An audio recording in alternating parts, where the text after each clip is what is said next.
Hello, everyone. I am Demetra K. I hope that you are having a great day. I want to say a big giant thank you to Donovan, the recovering Democrat Sadiq, for joining me here today on this Sunday, where we are every Sunday, 5 p.m. Central Time. I should say that the purpose of the Demetra K Show is to promote Black love, knowledge, and understanding of all things that go on in the Black community to make us an even better people, with the emphasis on even, because we're great people, but we can always strive to do better. Like I said, big giant thank you. Hello, and welcome to YouTube and Facebook. You are the other side of the conversation. Also, to my wonderful moderators for all that you do and holding down the comment section. Thank you so much. Love and appreciate you dearly. Graham, what's going on? Just Sister Shirley, Mike, Nice, Albie Chill, Brother Dom, my triple OG moderator. Hope you all are having a great day. So today we're going to be talking about Haitians in America outraged over TPS ending and facing deportation soon. So that is temporary protected status. We're going to get into all the particulars about that. But first, a couple of things happened over the last couple of days that I wanted to start off with. First, we want to say condolences to the Farrakhan family over the loss of Mother Khadijah Farrakhan. It was announced yesterday that she had passed away at the, age of 90, which is a blessing, right? Many people do not see the age of 90, but I would say that it was a shock to everybody, right? Because we had just saw her with the Honorable Minister Louis Farrakhan in May, I think it was, for his birthday party, where a whole lot of people were and everything like that. And so, may Allah be pleased with her, but she was considered to be mother of the faith, or faithful mother, or something like that.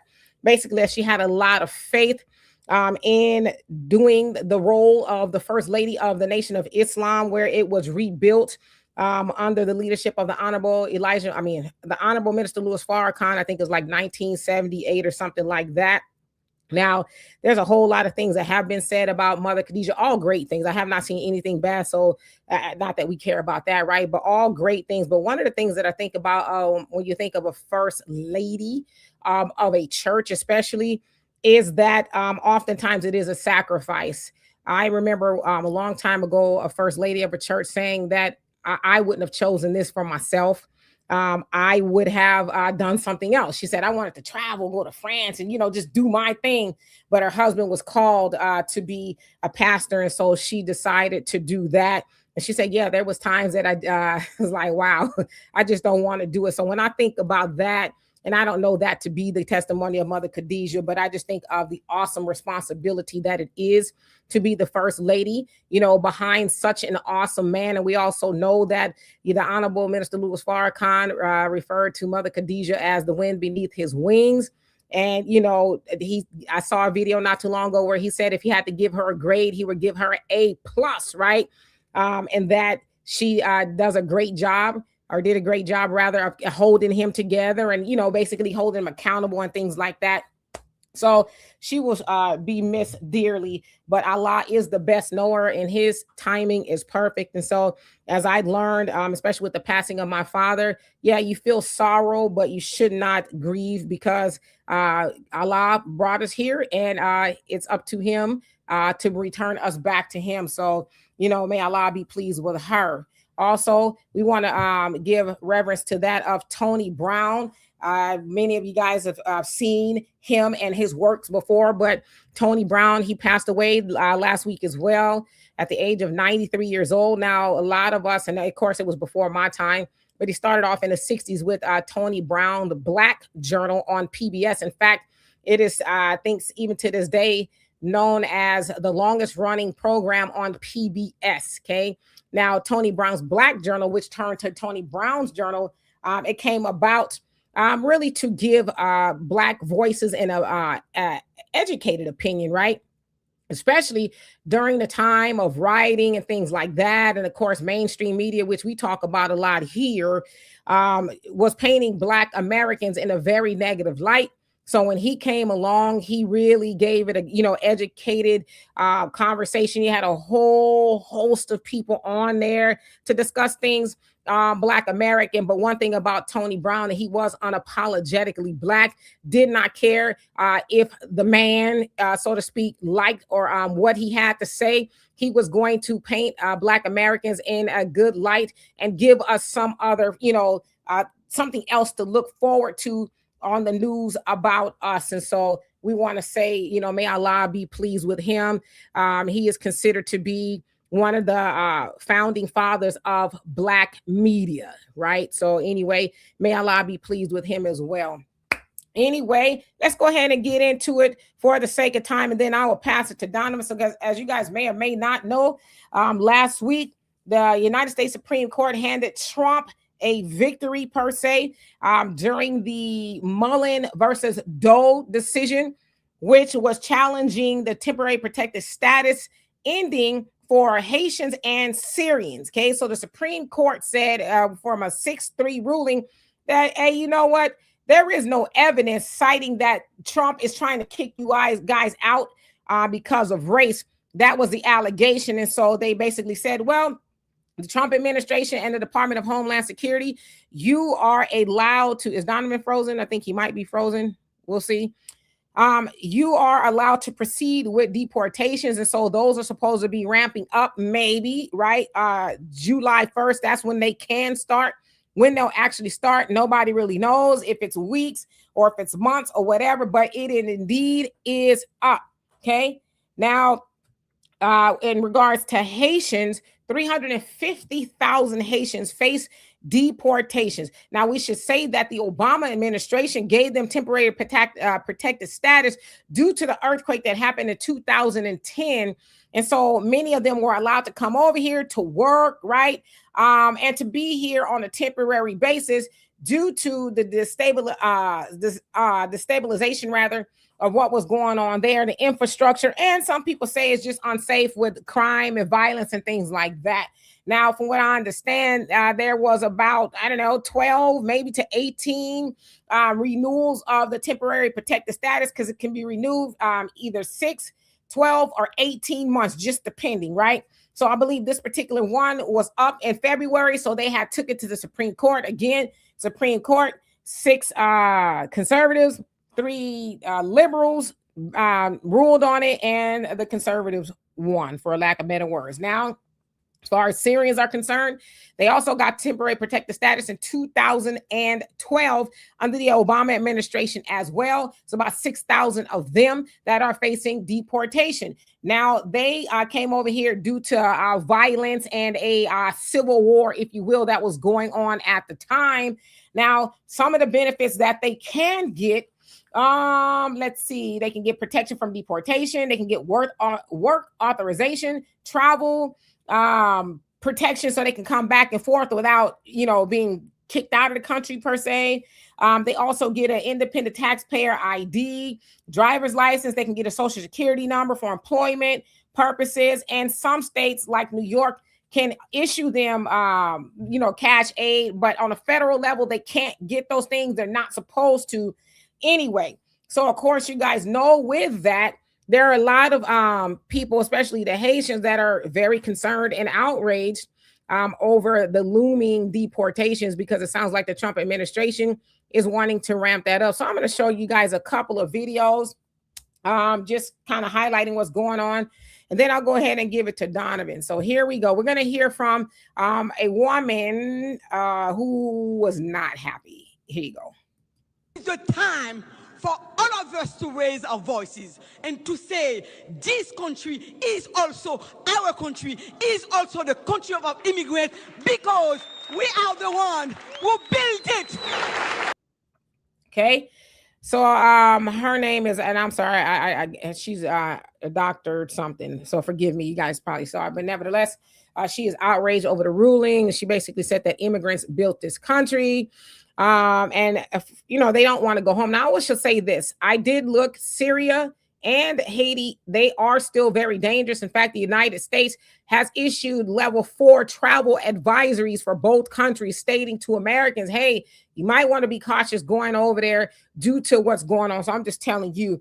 Now, the premise is that they are supposed to be able to stay due to the violence and things like that. But it kind of sounds like they didn't really go on those premises. They went under the premise of race. Again, the United States Supreme Court says, well, we don't see anything that says that you are being deported because of race. Now, the next one I'm going to show you is that of Megyn Kelly. And she is what like Trump said about Hillary, a nasty woman. Here you go. Home. Get out. We know our country's better than yours. That's because we filled it with our work ethic and our culture and our values. You being here only dilutes it for us, those who built it and live it. And half of you people, more than half, you won't assimilate. We don't want you. We don't care if you're offended. Get out. Go home. Go back to Haiti. Sorry. I'm thinking about our friends in Ohio who've been dealing with these TPS Haitians for years now, who are drunk driving all over their towns and killing people. This is the whole cats and dogs thing. Like, they don't want to live like Americans live. And this was supposed to be it was supposed to be temporary help. And it's turned into another backdoor way of allowing someone permanent residency here. And they take advantage of all of our public services. Okay, so again, taking advantage of all our public services, as I look, that's not necessarily true because there's a lot of things that they can't get. And I'm just speaking facts. I'm just, and as far as what she is saying, that she's making a claim that this is a country that they build as like, lady, you a colonizer, first of all.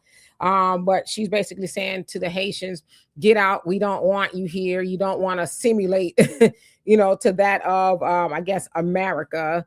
I won't say too much about that, but yeah, that was Megyn Kelly, and her tone is very racist. I just want to say that right off the bat. But I also want to play a clip from Dr. Claude Anderson from the 1990s, and he was at Frederick Price's church in Los Angeles, and this is what he had to say about immigration in regards to Black Americans.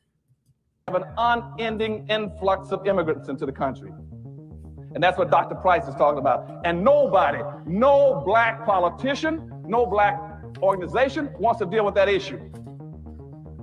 They will avoid it at all costs, even though in their hearts they know that's one of the biggest problems for Black folk. We anticipate in the next 10 to 12 years, approximately 8 to 6 million Hispanics coming into the United States and 41 million Asians. You have been the majority minority for 400 years in this country. You have been the number 2 population for 400 years. You're gonna get kicked out of being number 2, you're gonna go down and become number 4. Now, common sense, even a 3rd grade education would tell you, if you didn't get anything when you were number 2,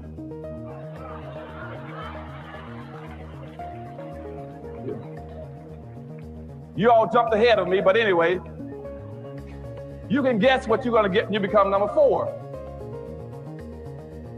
And the worst part about it is as you descend and go down to number 4, those other groups are gonna go up. And as they go past you, you're gonna have major racial clashes in this country. You're gonna have fights all over this country between Blacks and Hispanics, Blacks and Asians, Blacks and poor whites. And Black folk cannot fight all these groups. Everybody can not always be against Black folk.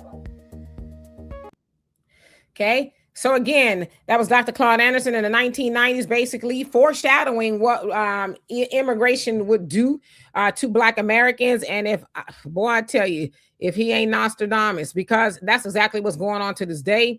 Black Americans are in some sort of a back and forth, if you will, whatever you want to call it, with almost every other group here in America. And as you said, back then we were number 2, whites being number 1 as far as population, Blacks, Hispanics, and then Asians. And now it's whites, Hispanics, Blacks, Asians, and then so on and so forth. And so he basically outlined, well, if you aren't getting anything at number 2, what do you think you're going to get at 3 and 4? And here we are, and we're able to answer that question. Now, before I give it to Donovan, I was listening to Al Sharpton today, and he was speaking about this situation with Haitians potentially being sent back. And he says that we all should be concerned about this because it's them today and us tomorrow. And of course, I nearly threw up when I heard him say that, because it's like more with the fear mongering of if we don't stick up and fight for everybody else, then we are next. So Donovan. All right. Welcome back, you guys. Do me a favor, hit that like button on the way in and hit that like button on the way out. Hope you guys are really enjoying this conversation that we're having.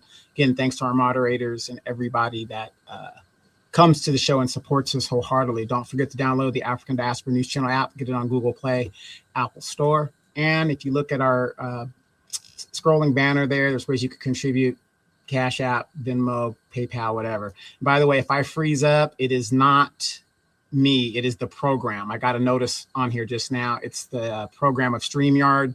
So I don't know if it's people on there or whatever the deal is. So if I freeze up, I'm still here. I just got to wait for the program to follow through. So just bear with me there.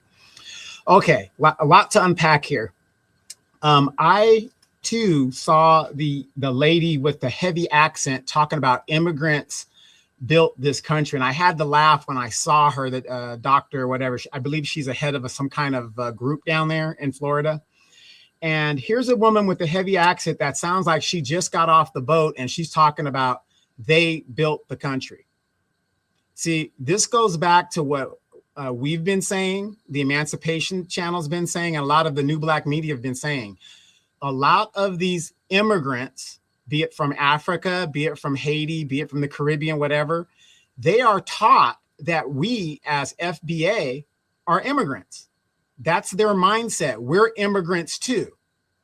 But a lot of us, we're in the soil. So, I was just laughing when I saw her do that. And, and it goes to show you this lady has a doctorate or whatever her title is. I don't know if she's got a doctorate. We've seen what Dr. Cheyenne Bryant is about. So I don't know where she gets her doctorate, but whatever it is. And I'm thinking, here's a so-called educated woman who is spewing nonsense and outright lies to even say immigrants built this country, when it is a fact that immigrants contributed to the country. But this lady seems about my age, which means she's probably just got off the boat within the last 20 something years, if she got off the boat at all, with that heavy accent. So that means she came here after the country was built. And that's what kills me about a lot of these immigrants. They came here after everything was built. So who built that before they got here? Indigenous Black people. That's who did that. And yes, there is a travel advisory, but see, and I'm not correcting Demetra, I agree with everything that she said, but here's the thing with the travel advisory. The travel advisory is for American citizens. It is not for other citizens. It is to warn American citizens that if you take your ass down there, you might have some problems. Okay? That's what the travel advisory is about. It's for American citizens, not for British people, whatever. It's to notify American citizens that your government has said that if you go down there, you may have some problems. Now, let's get to the point of why a lot of these Haitians are here. Major earthquake over 20 something years ago happened down there. That is the agreement that brought them into the United States, which I think is total BS that Congress even invented something like that. But the point is, they're here under the guise of earthquake. To say that there's gang violence and stuff like that, that means nothing, because you could stop gang violence. That's why they're saying, regardless of the gang violence that's going on down there, that could be stopped. So you can go back to your home.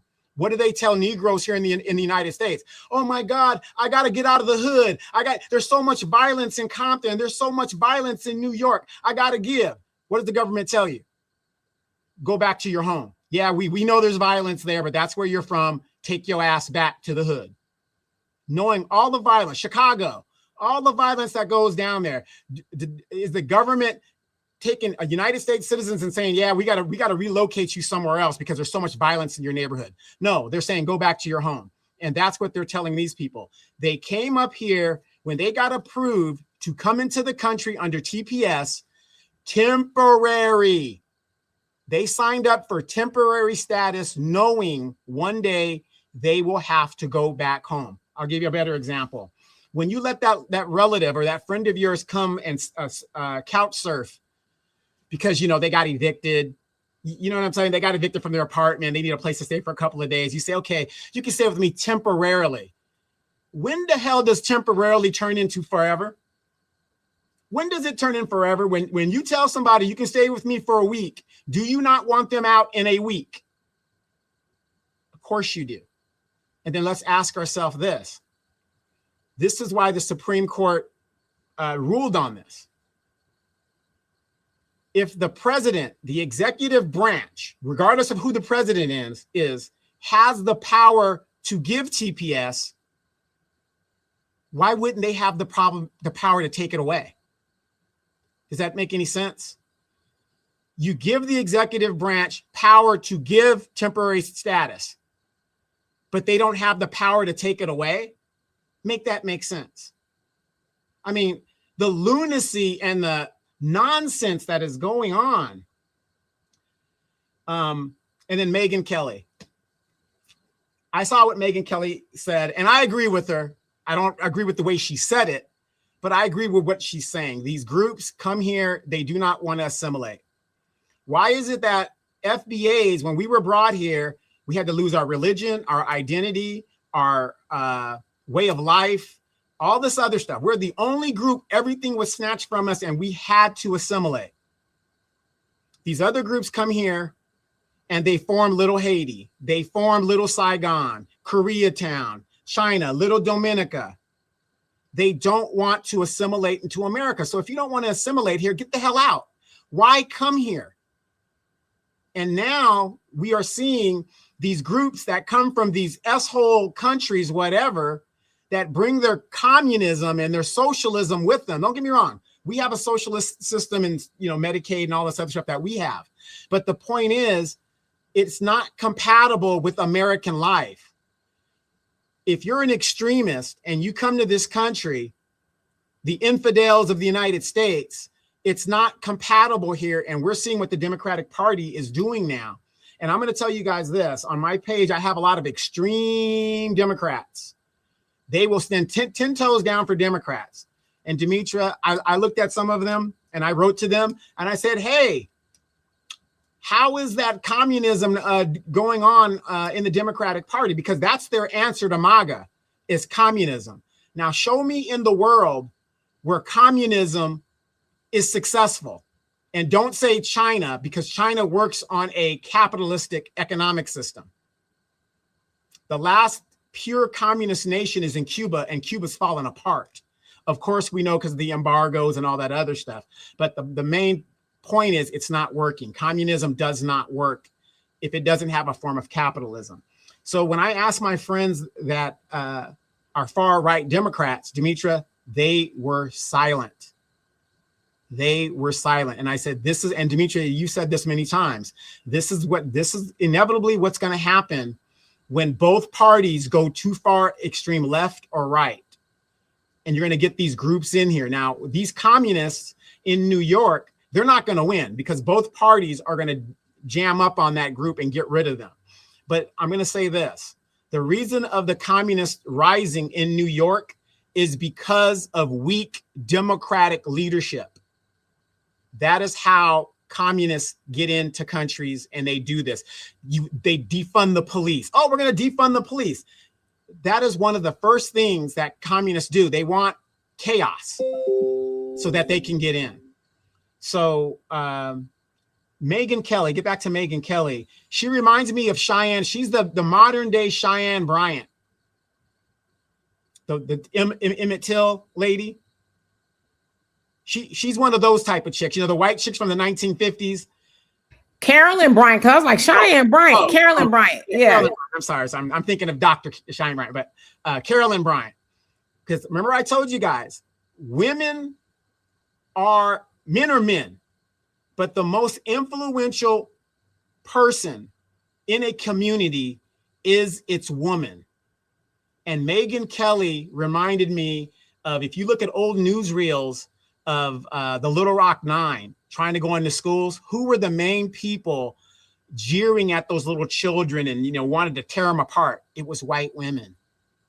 And that's what Megyn Kelly reminded me of. But don't get me wrong. I agreed with what she was saying in the context of what she was saying. Didn't agree with how she said it. What do you guys think? Absolutely. African Native, thank you so much for the donation. Love and appreciate you for that. That's a hell of a donation. Thank you, thank you, thank you.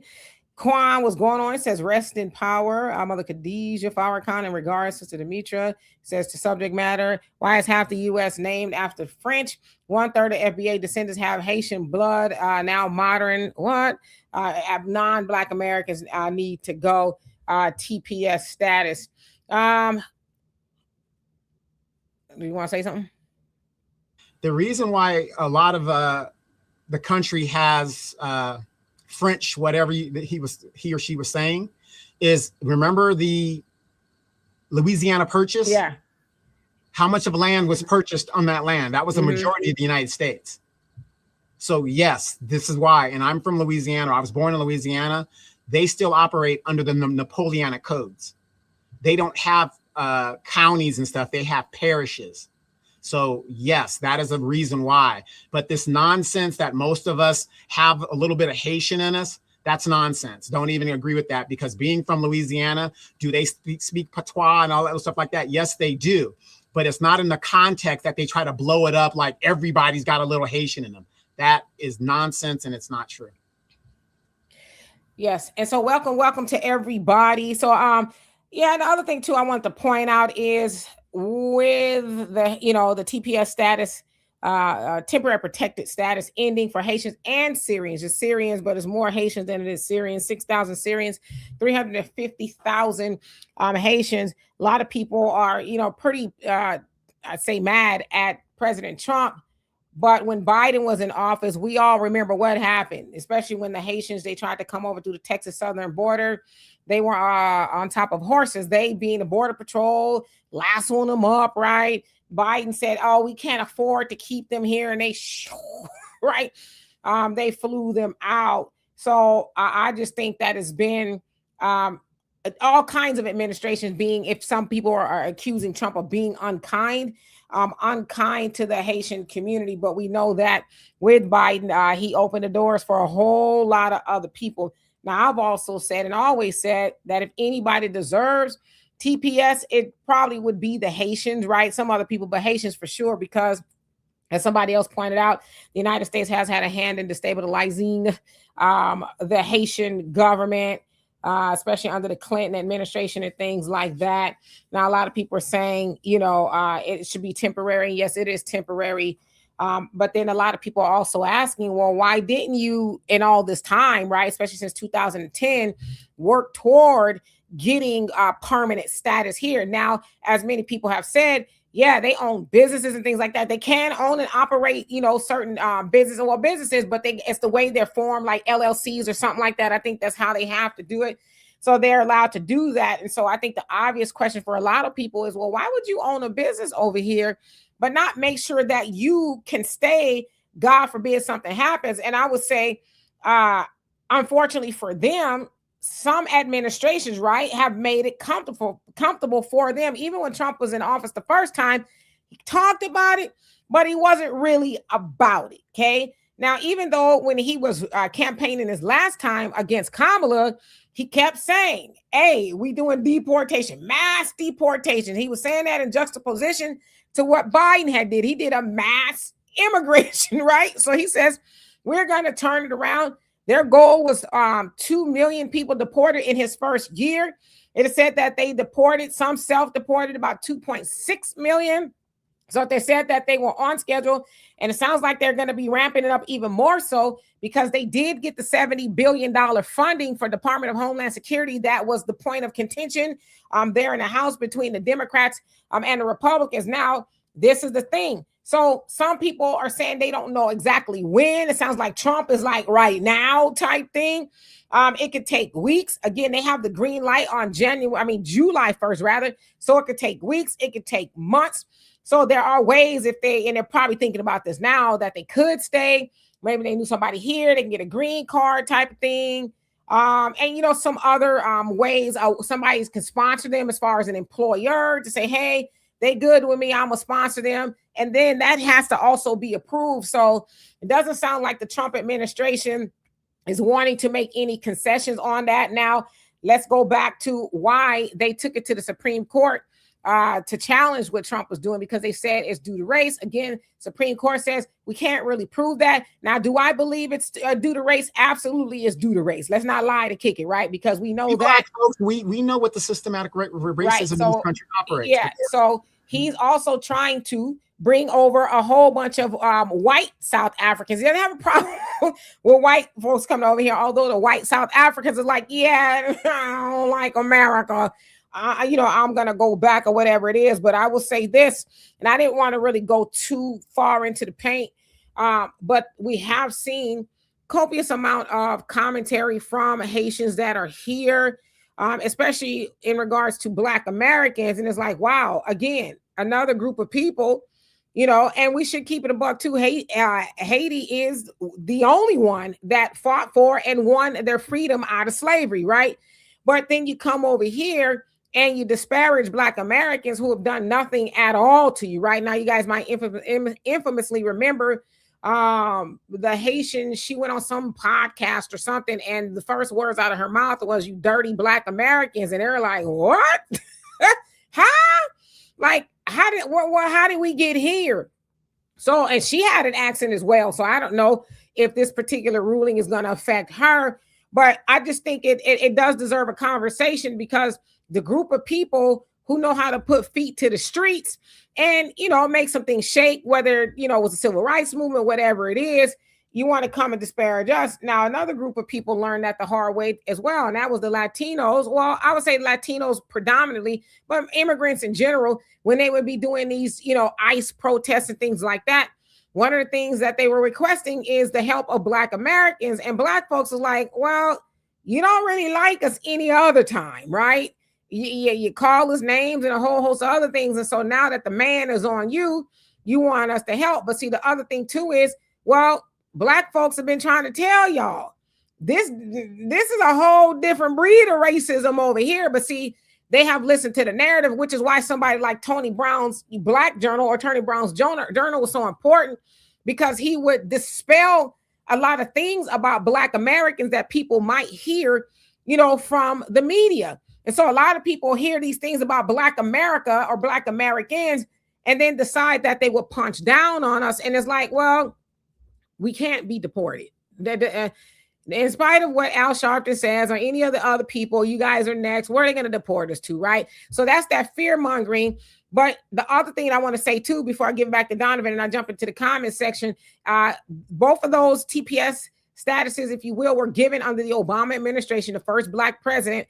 And even with the Haitian community and the Syrians, Black Americans, especially back then, was like, well, you guys keep doing for every group of people, but you practice benign neglect of us. So when Black Americans talk about things specifically done for us, we can't really point to anything, but the Haitians can, right? The Syrians and everybody else that's come over here, the Somali community, they all can point to something specific. Now, I want to say this as well. We have to pay attention to how they move when they come over here.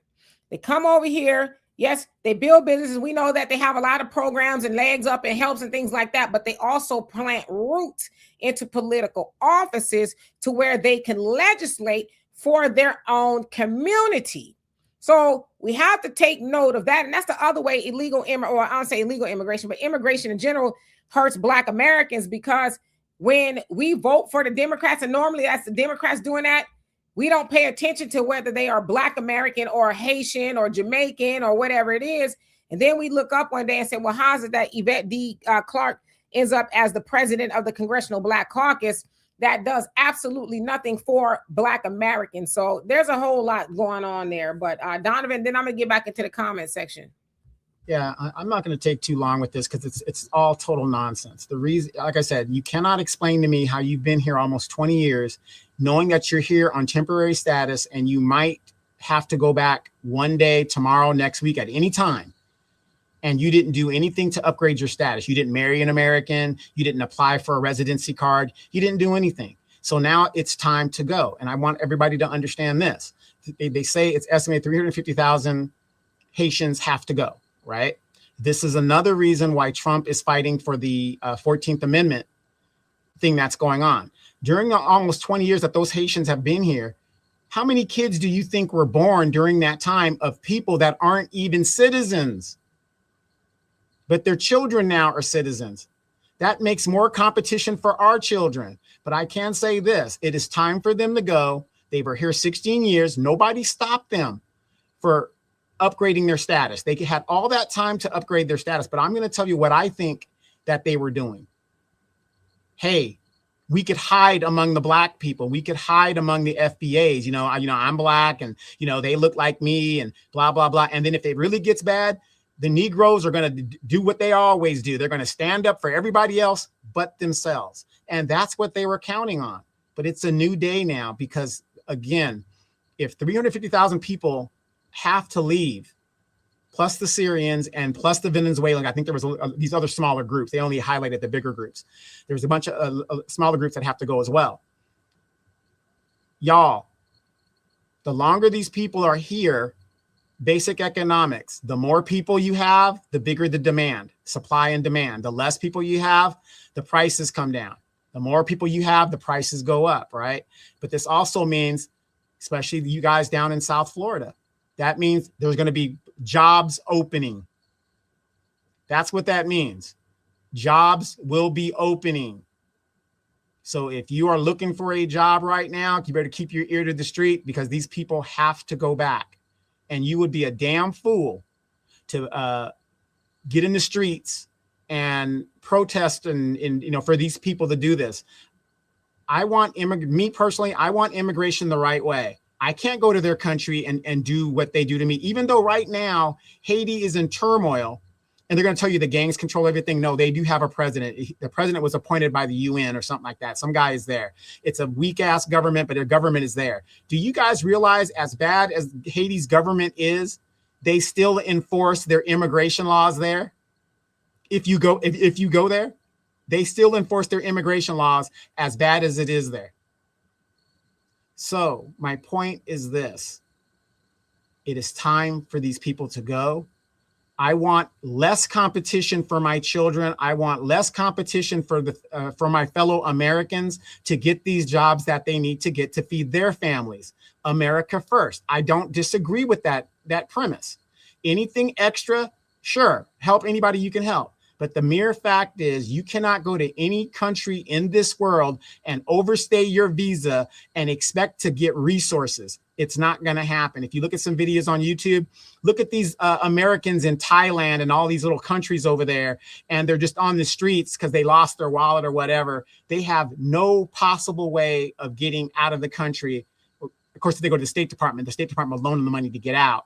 But the point is, you'll see these homeless Americans running around there without a pot to piss in or a window to throw it out of.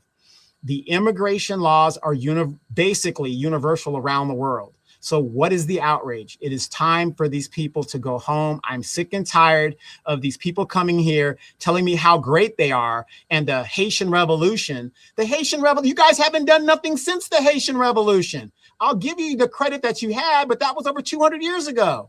Tell me what you've done today. And what they've done today is flee. I have relatives that come from, the Caribbean and other places, and their particular family branch, when you say, well, where are your people from? Oh, we're from Jamaica. That's great. You're from Jamaica. Okay, where's your aunt at? Oh, she's in Canada. Where's your other sister at? Oh, she's in England. Where's the other sister at? Oh, she's in Houston. They are fleeing their country. Go make your country great is what we're saying. Don't tell me how great it was 200 years ago when you overthrew the French. Tell me what you've done for me lately. I want to know what you've done for me lately. What you've done. That was a Janet Jackson reference with the snake there. Okay, so tell me what you've done for me lately. You come here talking about we're lazy, we're this, we're that. You know what? We are lazy. That's why we're going to sit it out and let you and the United States government figure this whole mess out. What do you guys think? Absolutely. And Jay, thank you for the donation. And y'all, thank you for becoming a member. And hello to everybody that's come on here. So like for me, I don't really get too much into the back and forth, the you this and you that, you this, that. I pay attention really more so on a political level and the things that it is doing to us. And that's why I played that clip from Dr. Claude Anderson, because that was in the 90s and he called it to a T. You see, the problem with us, and this is us coming back to us as Black Americans, we have been voting kind of for an everybody type thing, even though we were told, hey, stop doing that. Don't do that. You're going to regret it. It's going to come back to bite you. And so here we are. Okay. Now, I know a lot of people dislike Trump, and he's got a lot of things to be disliked for. Trust me, he's not my favorite person. But this his stance on immigration is on the money. Now, that's not to say there's not legal pathways to citizenship. There is legal. Well, you know, I know they kind of tighten it up a little bit, but from 2010, right, and the Syrians got in 2012, there were avenues for them to be, and I know people who have become legal citizens in that time frame. It cost them some money and they have to do all, you got to go through the pathway, right? You can't just like skate in here, whatever it is. But now we see that voting for people who want to kick the doors wide open and welcome everybody, that has consequences for us. Now, I also been having conversations with people since Trump, and somebody said Tom Homan for president. That's funny. He's the border czar. Since they've been doing the mass deportations and things, I've heard people say in different cities and things that, you know, things are lightening up. People are able to get jobs now. And I know some people say, hey, it was hard for me to get a job, or even some of the kids, right? And some of the restaurants and things like that, they're able to get jobs. And so, you know, we're starting to see some alleviation from that. But yes, this month is not over yet, but the Supreme Court is supposed to issue a ruling on the 14th Amendment in regards to birthright citizenship. Now, on the side that's arguing that, hey, we as immigrants and even illegal immigrants, because that's kind of what it is, illegal immigrants, we should benefit from that. If we have children here, we're not citizens, our children are citizens. Therefore, we are anchored to the country per that of the birthright citizenship 14th Amendment. But as Trump is arguing at the Supreme Court, that was not meant for everybody to come over here and have children and then glom on to the resources and things like that. Of course, you guys know with Obama, he, you know, did DACA and all that kind of stuff. So it's, you know, for the children whose parents aren't here legally. But we're going to see, you know, exactly what happens now if the Supreme Court rules in his favor. Now, I've been listening to some, you know, people talk about it. Some saying they don't think that the Supreme Court will change it, but then some people didn't think that, you know, they would make this ruling as far as temporary protected status. We also know that the Supreme Court is stacked with a lot of Trump appointees. So this is going to be very interesting. And I'm going to tell you what, this is going to change the fabric of America in regards to illegal immigration. But my thing is this, and I was having this conversation with somebody before. I'm like, why would, let's say the Democrats, right? They champion illegal immigration or whatever. Why would you wait to get to this point before now you fight over it? But when you had power, you know, you didn't do anything about it. You just said, hey, come over here. And you didn't protect these people at all. And so it remains to be seen. I will say this. Some people say that is mean-spirited, that if the, you know, 14th Amendment does get, or I don't know if it's overturned, but basically saying, no, this is the hard line of who it's for. You know, there's a lot of people, whatever, is going to be upset. They say that is mean, but it's not mean because it has been abused. And I think anybody who could look at it without being emotional will be able to understand that this is logical. You can't go do that. You can do it in some countries, not a lot, but for the most part, you can't really just go and say, hey, you like it here. I'm going to have a child over here. In fact, it has been proven, and it's not Latin, well, it's everybody, but I think they said Chinese citizens are also doing it as well, coming over here and purposely having babies so they can say, oops, we're here. That's not fair. Because once again, Black Americans, we get pushed out of things that were originally meant for us. And think about this, y'all. The Democratic Party is arguing on behalf of illegal immigrants, not saying a word about, well, we probably should try to argue on behalf of Black Americans because this was originally for them.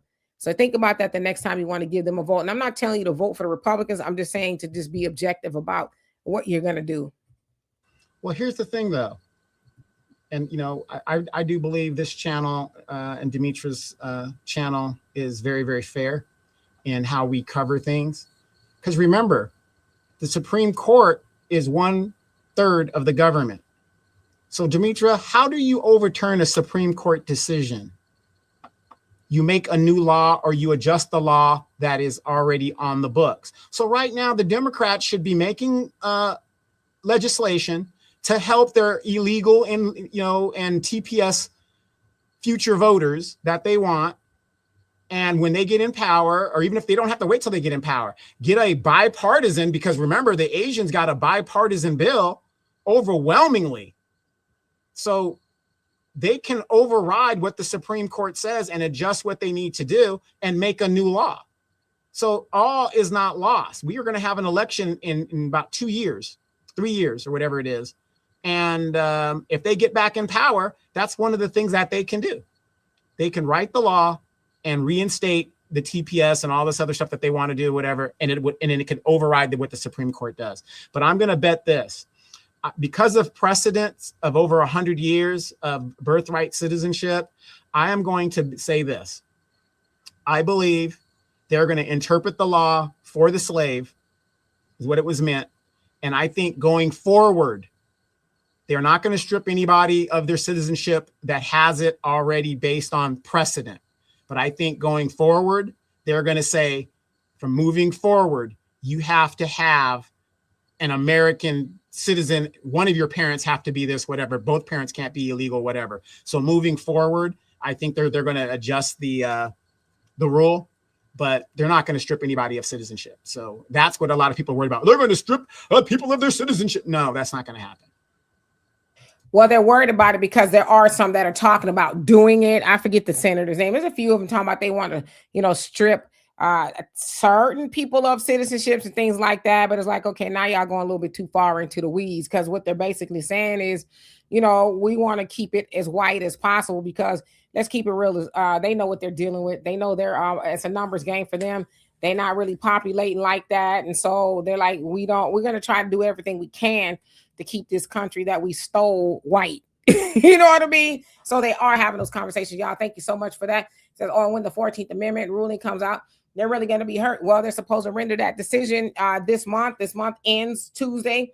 So it really remains to be seen. But I'll tell you what, it's going to be something else if the Supreme Court, which is the end all be all, like Donovan said, Congress can get together and say, hey, okay, let's propose this and let's vote on this and let's see if we can do A, B, C, and D. But the Supreme Court, and as I was talking to my daughter, I say you would have thought that the Democrats would have done something, because now that's president, right? That's presidents where they could say, hey, you know what? This is the ruling that was made before. So now they have something to match it up to. And they kind of always do. But if they rule in favor, and I'm going to say in favor of Black Americans, because that's what the 14th Amendment would be, in favor of Black Americans. Now, was Trump really arguing for us? No, but I think most people who would interpret that portion of the 14th Amendment would say, well, yeah, that's where it came from. Because the other conversation is, could the forefathers or the founding fathers, or whoever you want to call them, the stealing fathers, I don't know, would they have been able to foreshadow back then that there would be an influx of immigrants coming over here and, having children, and then, anchoring, and I'm not using a derogatory way, that's actually a legal term, anchoring themselves to the country? Could they have foreseen that? So that's also a part of the argument with this, originally for the babies of slaves not to be hijacked by everybody else. Yeah, and a good example of how you could change the Supreme Court decision. How many of you guys remember the Dred Scott decision? The Dred Scott decision basically said Black people are not citizens. You're never going to be a citizen. That's basically what it said. I'm paraphrasing, but it basically said you're not a citizen. You're not a human being. Basically, we have no rights that a white man's going to respect. Right? How did they change that law? Because the law is still on the books. They had to modify the law during the civil rights. The Republicans actually changed that law to where it gave us 14th Amendment and all the 15th Amendment, all these 13th Amendment and all this other stuff that overrode the Dred Scott decision. See, so when people are panicking out here, Dimitri, I just get so frustrated that as citizens of this great country, we spend so little time in our academia life, 12 years of grade school, whatever, general education, and we spend so little time on our basic rights as citizens. And this is why a lot of people don't understand how our government works. They just think, for some reason, we think our representatives are our leaders when they're our servants, and so on. So it's just amazing to me. Absolutely. Facts, not feelings. It says can't send Haitians home unless you send other non-Black groups home who came over here on fraudulent means. Well, I think that's already in the works. So I think we got to understand too. And that this is about the temporary protected status. So all the other people who are here illegally, because if you're here under temporary protected status, you're not here illegally. But as of July 1st, you will be, because that has been revoked, right? But so the other people who are here illegally, I think that it's safe to say that they're already being dealt with. You know, they don't have to. Well, some of them do. I guess most of them are trying to anyway. But I think the Supreme Court ruled against that as well, against certain processes in regards to illegal immigrants being over here, like going through the courts, because per the Constitution, they're supposed to get due process and things like that. So those people are already being dealt with. We're actually talking about people who are here on temporary protected status. So yeah, I get what you're saying. Let's see, Cyberdyne, what's going on with you? And just real quick, you know, it's crazy to me how these people, they have their own country that they can go back to. We don't have a country. This is all we know. We're native here. It's just amazing to me how they have a country that they could go and make great. But see, they want to come here, take our resources and send it back to their home country to people, you know, their families, members, or whatever, but they're not making it great there and building there.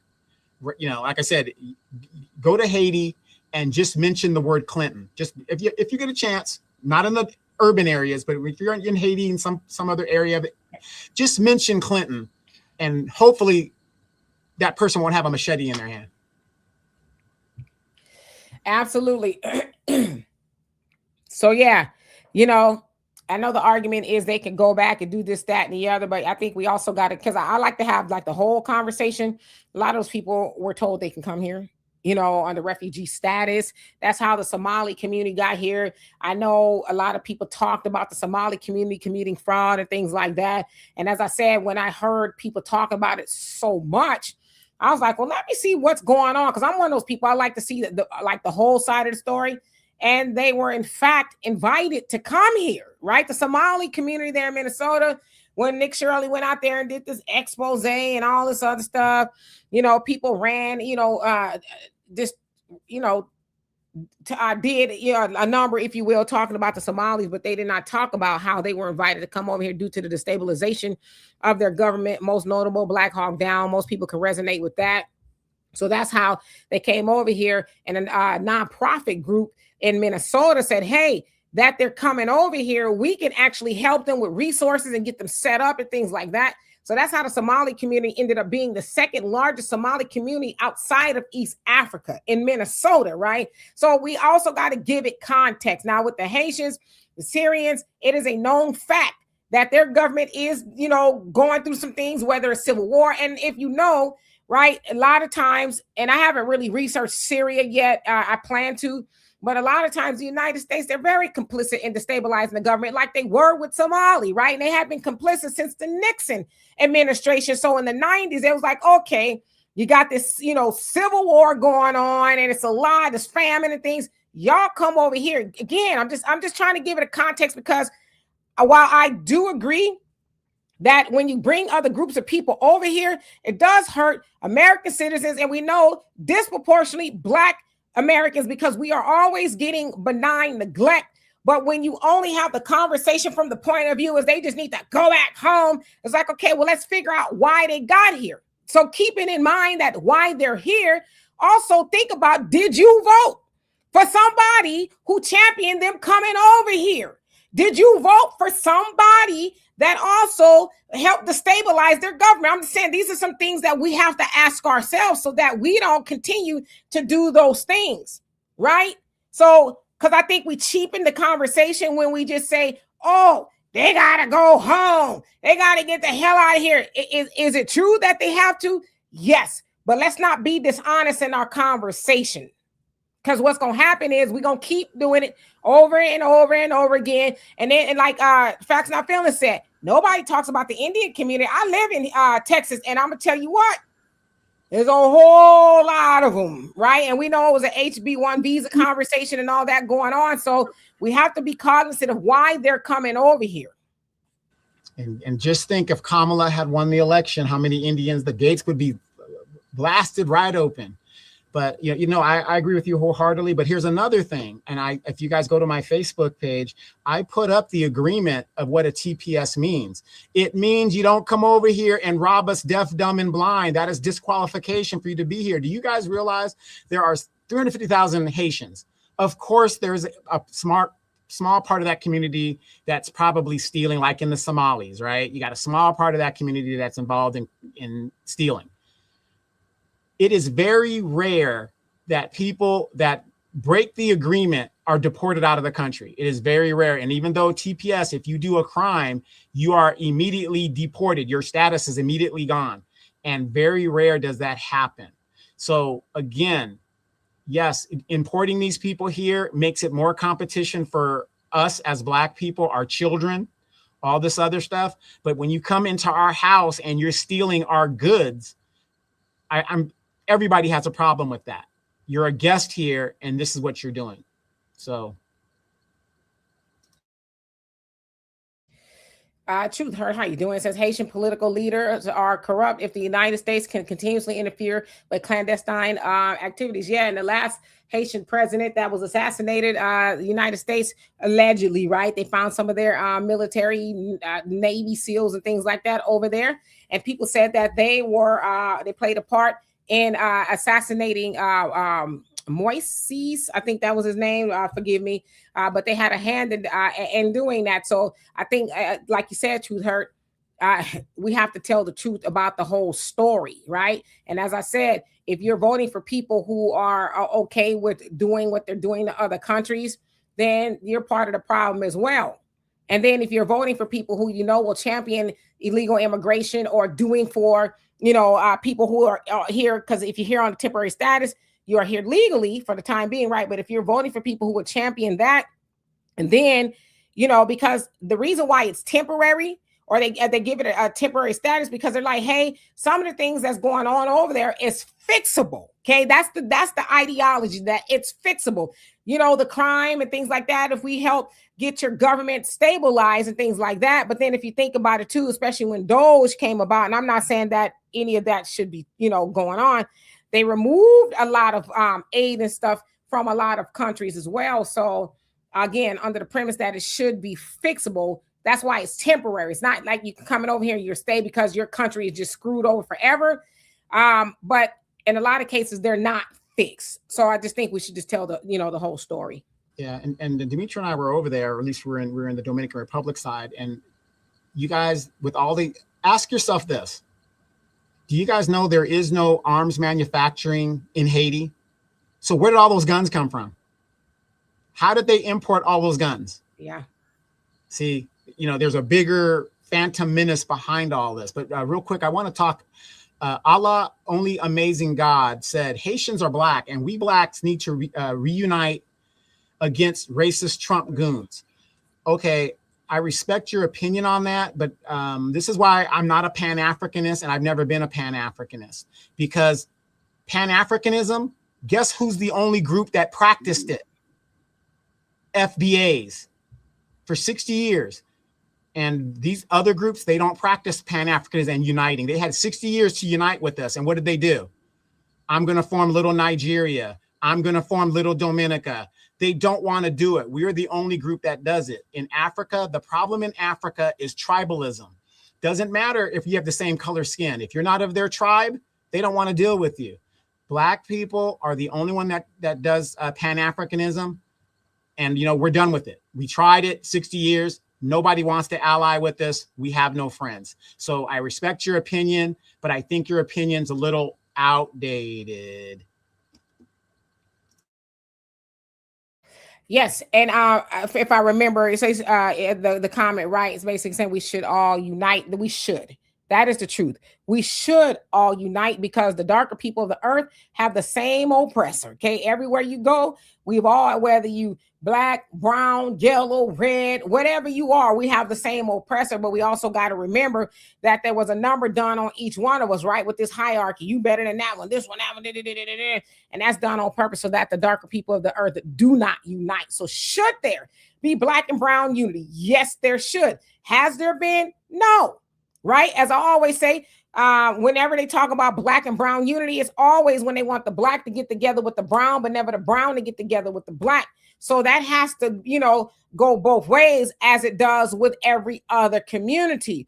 But again, as I said earlier, coming to America and then punching down on Black Americans is like, well, first of all, we've never done anything to anybody, right? But you got to also remember the psychology of, as Dr. Claude Anderson said, Black folks have been number two. So when you're not that they're great because they're number one, but being that they're number one, you can punch down on number two. So in order to get close to white folks, I at least got to be over Black Americans, right? And that makes me closer to whiteness. And I'm going to do, if I'm these other groups of people, right, I'm going to do the same thing that massa or white folks do to Black Americans, so they can see that I'm not like them, which is what, the Latino leaders did. They made it clear. They didn't bite their tongue. They weren't dog whistling or anything like that. They were saying, hey, we do not want to align with the Negro. We don't care nothing about civil rights. We know that they're not getting their fair share, but we don't care. We see ourselves as white. So again, here we are in 2026. We have somebody like Trump who was saying, oh, okay, the gig is up. Then it's like, we need to unite. But it's like, y'all know what we've been wanting. You can go to any block in America and say, what do Black Americans want? Almost always people will say, well, we know they want reparations. But you know what? What happens when we bring up reparations? I didn't pay taxes. In fact, I took a screenshot. I might talk about it later on. But there was an immigrant that said, why do we need to pay reparations? I'm a taxpayer. And it's like, wait a minute. So then when you think, that's what I'm saying, like when you tell the whole story, then you know how we got here. Because that's an immigrant talking about, we don't deserve reparations, but you came over here and got the getting when the getting was good, after our ancestors paid in blood, sweat, and tears with the civil rights and all these other things. And there you are to fix your mouth to say, y'all don't deserve reparations. So then there's the unity that people are now saying we should get together. But it's like, well, y'all don't want to help us. In fact, y'all go directly against everything we say. Oh, y'all not slaves now. Oh, white people this, y'all find a way to amen and co-sign what the oppressor is doing, instead of saying, hey, yeah, let's help Black Americans get what they want, since they are, the one of the triple OG victims of America. Let's help them. And that way we can buy some good graces with them and they'll help us too. That's the unity that should be going on, but it's not. Let's see. Let me skip down. Let's skip it. Mad Dog, what's going on? What y'all be doing? Well, Rochelle, what's going on? It says immigrants are becoming a hindrance to FBAs and they're trying to replace us and more, dropping a load to gain citizenship. Visas need to be revoked. Is that what you're saying? Okay. Yeah, this is a very interesting time that we're living in. I'll tell you that. And I'm just going down to acknowledge everybody haven't seen Jupiter. What's going on with you? Said that part, Donovan. They work for us, not lead us. Absolutely. Let's see. Brother Perry, how you doing? Says, I feel nothing for them and send them home. They're very disrespectful to FBAs anyway.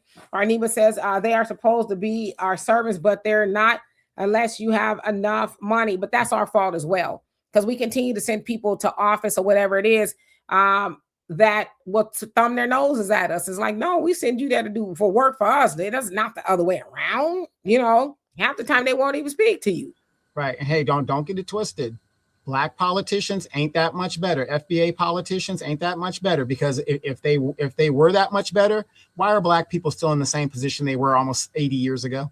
We're in the same damn position. These guys just make money and stuff their pockets, make the Aunt Maxine. What is Aunt Maxine doing? She ain't doing nothing for the Black community, but she's representing the illegals and the Hispanic community, which is basically most of her constituents now.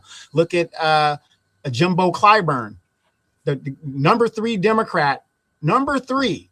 Demetra, I still sit and I think about that. You are the 3rd most powerful Democrat at the time in the country, and you are head of one of the poorest districts in the country. How does that happen? So again, it isn't just immigrants and immigrant leadership. It's also within our leadership. Absolutely. Walaikum salam. He says, I hope people on the other side understand that we don't have an issue with their country. It's the disrespect from their people in this country. It's not rocket science. I totally agree. Like I said, I don't get into the back and forth with all the other stuff. I just like to, look at the facts and then go from there or whatever it is, right? So I totally agree with you. Facts, not feelings, you say. USA toppled Haitian government a few years back. USA just stole the Venezuelan president. It's not fair to tell people to stay in their country when USA can't see to get out of their country. It goes both ways. That's why facts, not feelings, I like to, really give it the whole conversation. I'm not one of those people, are going to go off of just one side. I think the whole story needs to be told. So yeah, and again, they were given permission to be here. I mean, it was given permission a lot because it has to be renewed type thing. But so yeah, I hear you. Child of God, how you doing? Says the government is giving every Haitian who goes back $2,100 to help them get resettled. Shoot, let me go back. I got a house over there. Dion, how you doing? Hope you're doing well, man. What's going on with you? Let's see. Hey, real quick, for you guys that don't know, $2,100 in Haiti, the average Haitian makes about $15 a month if they have a job. Oh yeah, so I go back. $2,100 goes a long way. I sure will go back. John, how you doing? Says Democrats didn't move them into citizenship because they know Hispanic community is super conservative and will immediately vote for Republicans, which we are seeing them do almost depending on what it is, right? 50-50. So yeah, absolutely. Let's see. Primo, you say, yep. Demetra Starchild, how you doing? Says they don't have the right to treat us bad. The government hurt them, not Black Americans. I totally agree too. That's why I'm saying, they don't have the ally in Black Americans really kind of at all.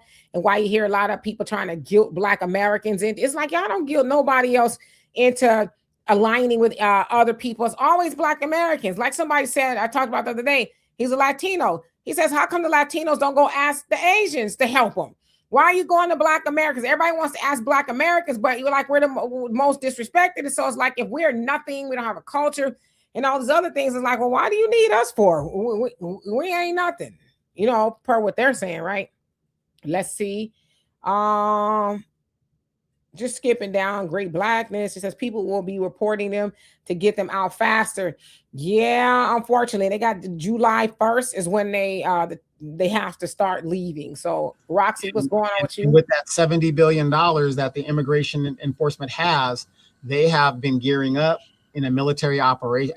I'm just speculating from my military experience. When it is nice and quiet the way it is, what's that they say, Demetra? Calm before the storm. Uh-huh. Watch what's going to kick off. Hey, Brother Jonah, what is going on with you this fine Sunday? Is it hot in Chicago? It is hot here. It's like, ooh. Rolling Thunder says Haitians are doing all that to themselves. Just stop doing it. Yeah, I mean, they're not doing the destabilization because that was, 2021 or something like that, 2022, when America helped assassinate their president or whatever. So they're always meddling. But you would think you would come over here and sit down and, become friends instead of trying to become enemies. D-Mac, you say, I can't understand how the ones that are here legally don't give their people a game on why you should join the Blacks that are native here instead of coming to undermine, unless that's the plan. Well, it's been the plan under, more liberal policies and things like that. Because even Trump, his first term, it was stuff he talked about, but it wasn't really something he acted on like he is doing now. So I just think he made believers out of a lot of people this second term, Zachariah says, I understand. You said you haven't researched the country Syria, but what's the point anyway? They hate you the same. No. I'm not saying that I'm researching to make an excuse. I mean, I'm just researching for my own good to see exactly what happened over there. Why they had a civil war and why it's considered to be unsafe. That's all I'm saying. I just be wanting to know stuff. So it wasn't really based in anything. Let's see.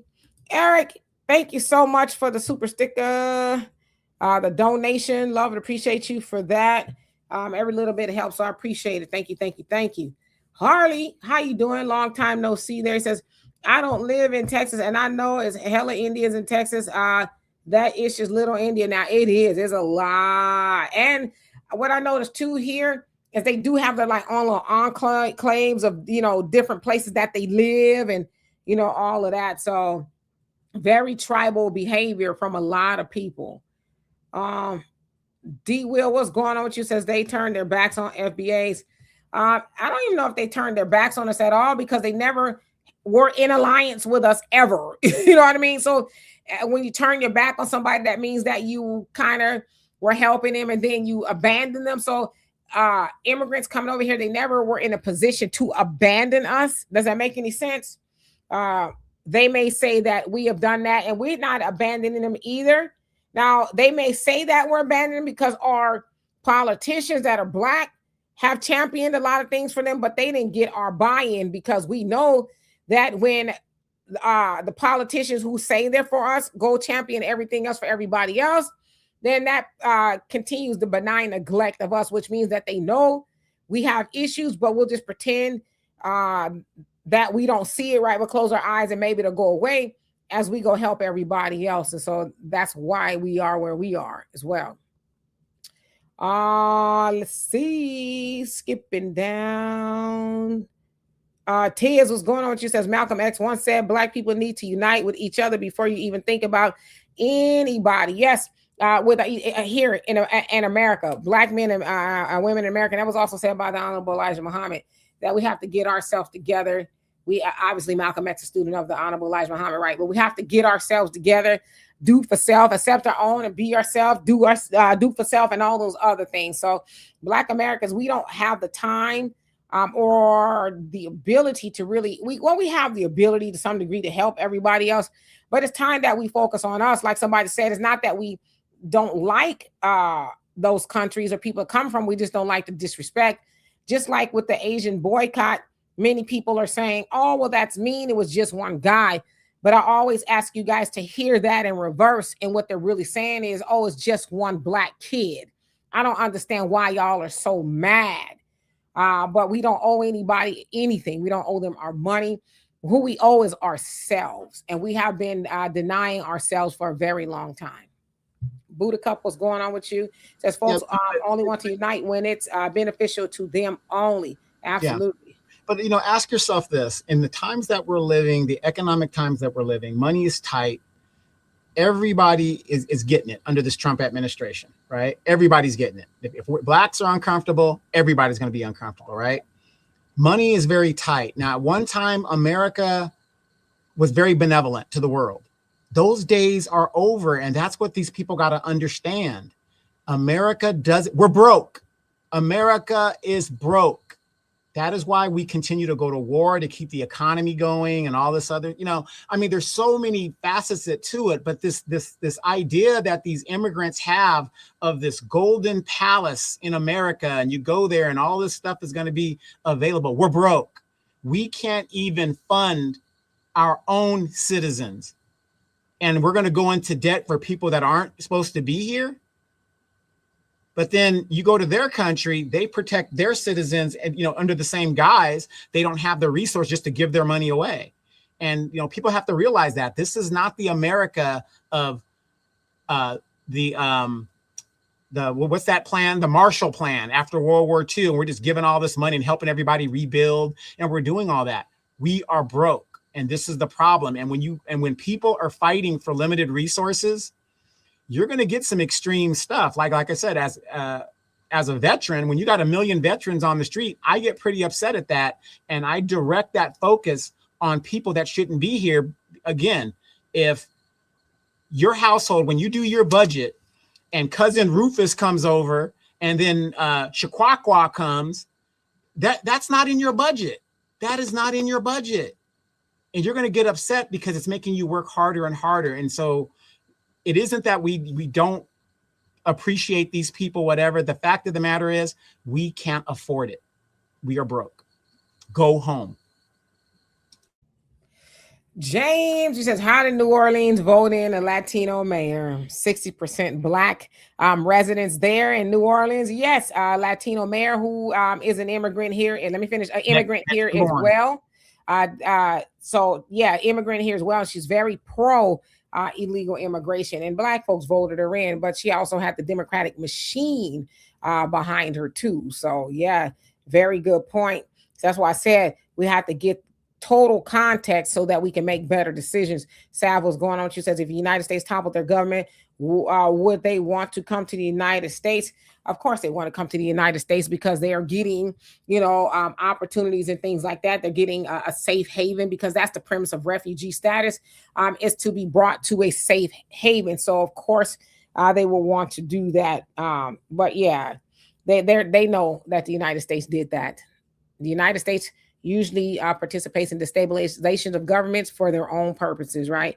And it doesn't bother them to bring some people over here, right? That's kind of par for the course to get the greater picture, whatever that may be, wherever they're destabilizing. Ubiquity, what's going on with you? Says, how can a Haitian be here since 2010 earthquake and not be a naturalized citizen by now? It takes 5 to 7 years max to become a citizen after you get your green card. Yeah, I just think a lot of people got comfortable, like, why do I need to do it? And somebody said a minute ago that they did say that they could apply for permanent citizenship, which is true. They can. The question is, will they actually, approve it? So they can do that. But to your point, yeah, why now? Why did it take you so long? 350,000 Haitians are here under temporary protected status, and 6,000 Syrians. So it's like, and they've been here since 2012.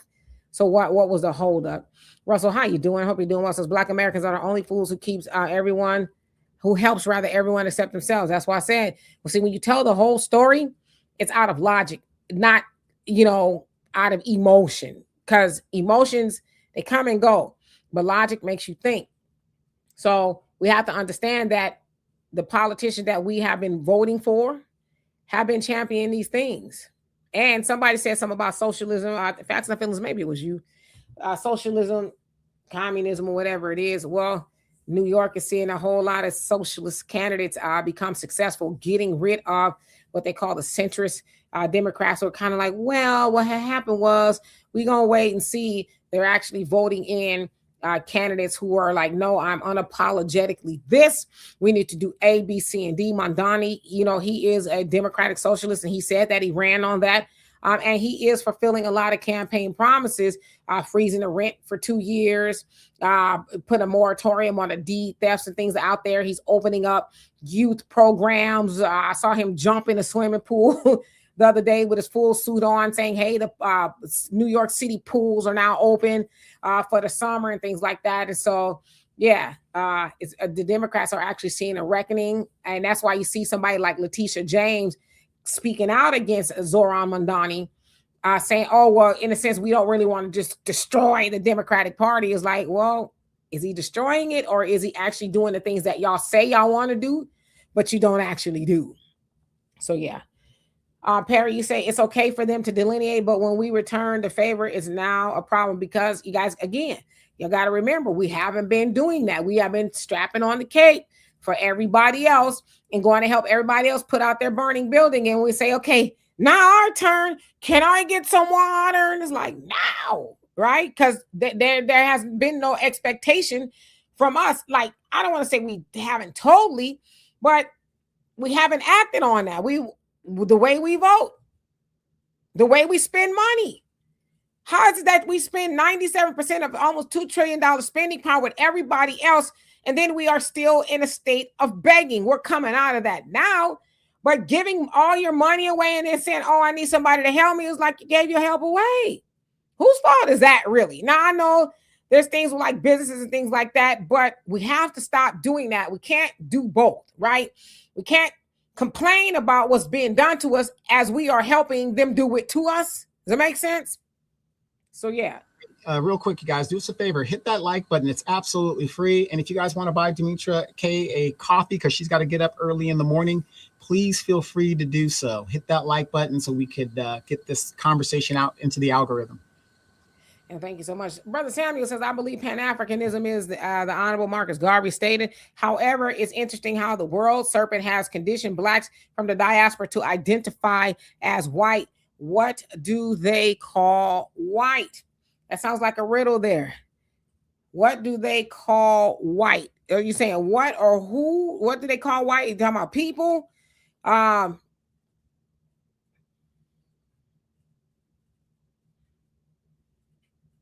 Do tell. Fill that out for me a little bit. I don't want to speculate, if you will. And that's our resident mathematician in more than one way. Okay. Anonymous, how you doing? Says fact there is no official U.S. government order telling Haitians or Syrians to self-deport by July 1st. Well, that's when they don't have to self-deport, but that's when their status is officially over. It's July 1st. So whether they self-deport or not, I don't know anything about the money. Somebody said, I don't know. But that's when it's officially over. It's Wednesday, whenever the 1st is. So yeah. I mean, I know we don't think that they went all the way to the Supreme Court to say, well, we're going to decide and see. We're going to let people decide what they want to do. No, there's a. Yeah. And speaking of which, we're rolling bowling ball Martin. He's been kind of silent until the situation comes up. It's kind of amazing to me that when it comes to immigrant issues, he's quick on his show to talk about that. And, and I'm just pointing out something that I just noticed about him. But when it comes to Black issues, if it isn't for the Democratic Party, he has nothing to say. He's been silent for a couple of weeks in regards to things. But now that the decision has been made, he is 10 toes down talking about a people of color coalition and all this other stuff. And his demographic is 62 years old and above, I believe it is. So, he relies on a lot of older people. But it's just amazing to me how this guy, I think he's really more worried as the midterms are coming that those checks from the Democratic Party ain't coming, and he's got to start delivering some damn votes. Yeah, I don't really listen to Roland at all. Sure, his talking points haven't changed. Zachariah says, every time I tune into new Black media, you guys say something that reminds me of why I will never advocate for reparations. Well, reparations is really not up to you. It's something that is due to us, and it will come. It's not if, it's when. So I don't know what we have said to make you think that we don't deserve reparations, but that's your personal opinion. I can't change your mind. Beverly, thank you so much for the donation. Love and appreciate you. Says thank you for all. Thank you too for what you do for us. Absolutely, it's our pleasure. And thank you. Hey, Al Jackson says Karen Bass is at the BET Awards. This is what our politicians do. They want to be social media stars and stuff. They could care less. Well, why is she there though? Why is she there? She's pandering, and she knows that pandering works, right? So again, we can holler about the immigrants coming over here, this, that, and the other. And Karen Bass is the queen of the illegal immigration, especially there in Los Angeles. I was up late last night having a back and forth for somebody. I couldn't even go back to sleep. I was so riled up, right? I didn't go back to sleep till like 1 o'clock. And we were talking about Karen Bass, and I'm like, at what point do you stop the bleeding? At what point do you see people for who they are? Karen Bass is the queen of illegal immigration there, and Nithya Romney, the other chick that's running against her, they're like they are the queens of illegal immigration and fumbling the ball, because Nithya sits on the city council as well, fumbling the ball on the homeless situation there. But yet there she is at the BET Awards to do what? Is she going to say, here, I'm here to give Los Angelinos that are Black some reparations. I'm actually here to fix the houses that burnt down or do what I got to do. I'm actually here to tell y'all that I'm not championing illegal immigration anymore, because I know that hurts you Negroes here at the BET Awards. What is she there to do? Black people, you're so this and you're so that, and together we can do what? Pandering. She's no better than James Clyburn at a fish fry, the no voting, no voting, the tour buses, and all other foolishness they give us. That's all that is. Lynn Richardson has a follow-up. She says, so now Karen Bass is not for FBAs, so she should not be at the BET Awards. Miss Richards, when has Karen Bass been for FBAs? Answer that question. Show me some legislation where she specifically wrote anything for FBA. She's the mayor of Los Angeles right now, and all she's pandering to is the Hispanic community. She was married to a Latino man. She's married to a Latino man again, I believe. and it is what it is. She is nothing pro-black about her. Well, and even she was married to Kermit the Frog. You know what I'm saying? Like, I this is the problem that I have. This is kind of why I was up late last night. Okay. I just can't with the emotions. I don't care if Karen Bass goes to the BET Awards, but has Karen Bass been at the BET Awards before? Something tells me she hasn't been there before, but she knows she's up against Nithya, so she needs to get out there and get the pandering. But this last summer, she was running herself through the park talking about ICE out of LA, get away, standing up. Wait, hold on. Okay? Because, see, I'm not one of these people that want to talk. I got something for y'all, okay? And y'all bear with me. Let's see here. Let me get all the way to the bottom, y'all, because I know, let me see. Oops, let me stop here. Thank you so much. Says Trump and goons want super white America only. They've all, that's nothing new. That's what they want, right? But hold on, I got something for y'all. Hold on. We're going to dig into the crates of the Democratic's greatest hits. Yeah, and I just got this thing. How many of you guys noticed Karen Bass's smile? It scares the crap out of me. It's like a Cheshire's cat smile. I don't know what it is. It's y'all just, ready? Ready. Let's do it. Mayor Bass. Any comment, Mayor Bass? Thank you. Mayor Bass, any comment? Yes, my comment is they need to leave, and they need to leave right now. They need to leave because this is unacceptable. Who did you speak with? Just wait and see. Mayor Bass, They will be leaving soon. Mayor Bass, who did you speak with on the phone just now? Who did you speak with on the phone? They had a custody. Wow. Also, we're going to have a reinstitution of the Angelino card, something that Mayor Garcetti started during COVID that will actually provide cash assistance to people. Because, you know, you have people who don't want to leave their homes, who are not going to work, and they are in need of cash. It's a couple $100. I don't know the exact amount. That we have folks living in this country who've been here 20 years, they've started a family, they pay their taxes, many of them are homeowners, but they don't have a say over the policies that affect their children and their families on any given day. The motion only asks to seek to explore whether we want to head in that direction. I think the details of who's going to be involved, how we're going to do it, all that needs to get sussed out.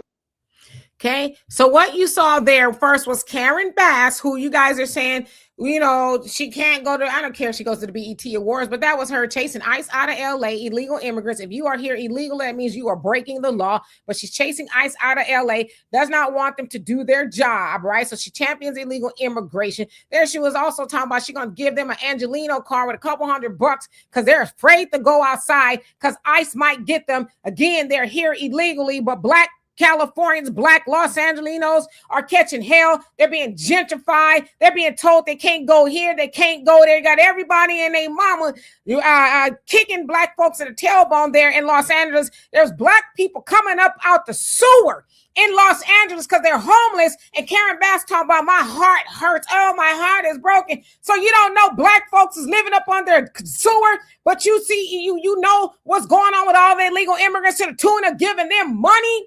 But I don't know of any Black Los Angelinos that say that Karen Bass gave me a card. And then the last dude you saw there was Hugo Soto Garcia, I think his name is. He sits on the city council there in Los Angeles, and he was talking about illegal immigrants should have the right to vote. Do you know there's places in the United States of America where felons cannot vote or they can't vote right away, but they champion giving money to illegal, and this is LA, money to illegal immigrants. And they talking about they could vote when they came over here illegally. So you telling me that y'all are right with somebody getting back into office who are helping people break the law? But there's a lot of Black folks that are in these penitentiaries for far less than what those people are doing. And they doing 25 years to life. And y'all talking about what's wrong with Karen Bass being at the BET Awards. Like I said, is she going to be talking about policy there?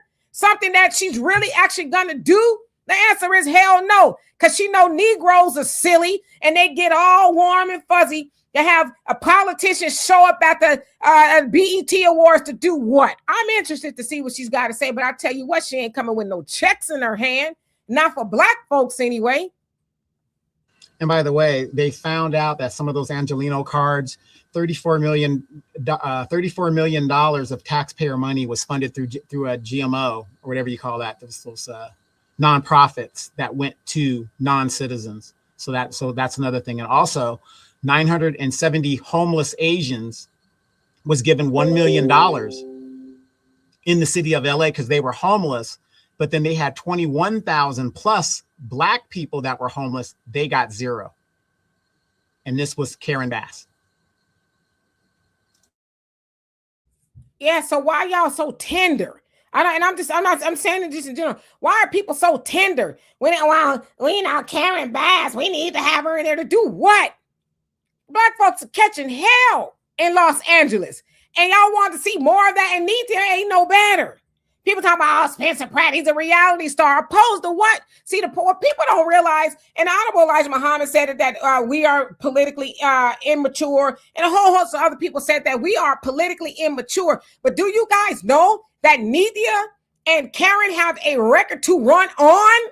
So the record that you have seen, what would make you want to vote for more of that? Now, does Spencer have a record? No. But if he were to get in there and try to do some of those things, okay, great. But if he didn't, get him out of there. See, the problem with us too, and just in America in general, we think we need to leave people in there and definitely just keep effing up the rotation and just keep, and then we're, frustrated and oh my God, I don't understand. Well, you keep voting them in there.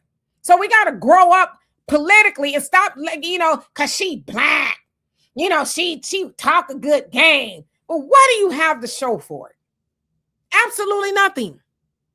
Right. And if this is professional politician who's been in politics for over 20, 30 years, and the homeless has increased, the destruction of the city has increased, and it's not all her fault, but the point is there's no legislation with Karen Bass's name on it that's changed Black people's lives or anybody's lives. The point is, if this is professional politicians that can't get nothing done, you have nothing to lose with the reality star. You have nothing to lose with the reality star. So we're going to leave a professional politician that hasn't done nothing in 30 years in office versus somebody. I mean, what do you got to lose? I mean, Donald Trump is president right now. What do you got to lose? Yeah, absolutely. I mean, for me, I don't understand and it's just silliness. Like I said, I was up late last night. I was just like, then we wonder why we keep being in the situation we're in. You don't want a reality star or whatever it is, but then you couldn't tell me what exactly he was talking about because you was just reading headlines about the reality star, this, that, and the other, but you can't tell me what Karen Bass is actually doing that gives that she should continue to be voted into office, right? And Karen is pissed off people from all walks of life in Los Angeles. From the very wealthy, even the Asians are pissed at her. Yeah, from the very wealthy to people coming up out the sewer. And then what's really sad about the whole thing in LA, they stole an election right in our faces. That's what scared me. It was like the what's her name, Romney, the ramen chick. She had conceded the election that she had lost. She conceded. Then within 7 days, all of a sudden she gets the majority of all the votes off of Skid Row. And then for what's scary is the fact that we as citizens did nothing about it. The machine, our political machine, barely shook. There was no lawsuits filed. I think there were a few, but I'm talking about just the outrage of how an election can be stolen. And then there's no difference between Karen Bass and the other chick. There's no difference. So the Democrats are going to stay in power regardless. And Nithya stabbed her in the back 2 days before the deadline to file. Nithya got in after supporting Karen Bass. So I'm like, so y'all fools want to choose between somebody who stabbed the person who's doing a horrible job in the back? Is like, come on. At what point do we just stop with the lunacy? That's why I said, and I'm not blaming all that on Black folks, but at what point do we stop being complicit in what goes on with us? Karen Bass shouldn't get nobody's Black vote in Los Angeles, but we are enamored with the idea of somebody coming to the BET Awards. What's she gonna do? Let's stay together. Y'all remember Obama wowed everybody with that one, did he? And hey, did a little dance and Glodadine and with just throwing they spanks everywhere. So we got to say, okay, that's nice, Karen. Mm-hmm. You're gonna, sing up there with Young Miami, where all my scamming. Remember, WAP. Maxine was running around with the WAP song. The audacity of WAP. Oh, what a great song and so outgoing. WAP. What does it mean? It's crazy. Right. I just thought about that. That'd be a perfect song for Karen Bass. Where all my scamming and spin that. Ooh, that'd be a perfect song for her. But as far as the election being stolen, I don't know if the election was stolen or anything like that. That's what people are saying. Of course, in California, they're saying, it is impossible for a third person candidate to come out with almost 90% of the vote in a week. It's statistically impossible. It was stolen. I mean, that's my opinion. That's what I said. I don't know anything for sure. So we're gonna say, allegedly. Looks like I don't know. Who knows, right? Just going down to the bottom. Common Man, how you doing? Says, if people don't want to leave their home, what are they going to do with cash? You have to go outside to spend cash. What's up, y'all? I agree with you. Well, you can do online if you got that credit card. You can do online. Uber Eats. I don't know. Yeah, ICE be delivering some Uber Eats, right? I got your Chick-fil-A. I don't know. So anyway, let's see. Elijah, how you doing? Says, good riddance. What? Who look better going than coming? You know what? You better stop. Blessed, beautiful. How you doing? Says, karma is right around the corner. Yes, indeed. I'm just looking. Bernice, what's going on? She says, scripture says, my people perish for the lack of knowledge. And what's the other part of that? What's the other part of that? Because my daddy was always good at teaching me about that, right? My people are destroyed for their lack of knowledge, and the other part, I want to see if somebody's going to get that. I want to give a shout out to my man Buckhorse out there in DC. What is going on with the mayor of Baltimore? He's given all this money allegedly to his advisor that doesn't show up for work. He was his campaign manager. I mean, there's all kinds of scandal. Buckhorse, you need to get down there and get us a report of what's really going on. Yeah, they got a lot of that going on in every city, even here in Houston. There's a new position made for, it's a financial something. It's just a brand new position. They said this fool showed up in the last 2 years 13 times to work, and he's making, I think, about 150,000 or something. Showed up 13 times, and most of the I think he showed up 13 times or something like that, and he sent a couple of emails. It had nothing to do with work, and so they're like, "What is going on here?" So yeah, there's a lot of grifting going on everywhere. Let's see. I'm going down. Soto, how you doing? Says, I don't know if avoiding ICE is a felony, but these people are trying to get illegals voting rights. Says, but won't work to get ex-felons back their right to vote. That's what I'm saying. But you as Black Americans, you ain't supposed to care about that, because you're supposed to be all together with everybody else and helping them get everything they need. And then when it's come your turn, talking about more soup, they be like, you never got no soup in the first place. Beat it. So yeah, it's just something to think about. But yeah, that should piss everybody off, that they want to get illegal immigrants the right to vote there in Los Angeles County. But there are some people who are felons that can't vote or have to go through all these hoops of fire in order to do that. But you come over here legally and you get to, because you get to have a say so. Yeah, how do you enter a country illegally and then want say so because you're working illegally and paying taxes? I don't give a damn you're paying taxes. If you're working, they're gonna take those taxes automatically. Obviously, you're using a false Social Security number and all that other stuff. Everybody else has to pay taxes, so you're gonna pay taxes too. But you're not a citizen, and you want say so in a country that you're not a citizen. Make it make sense. But again, I don't blame them. If I knew, listen. In Aboriginal copper, it's Baskin lather is what I'm using now. Baskin lather and a good brush, some water, and a scarf. Think about it.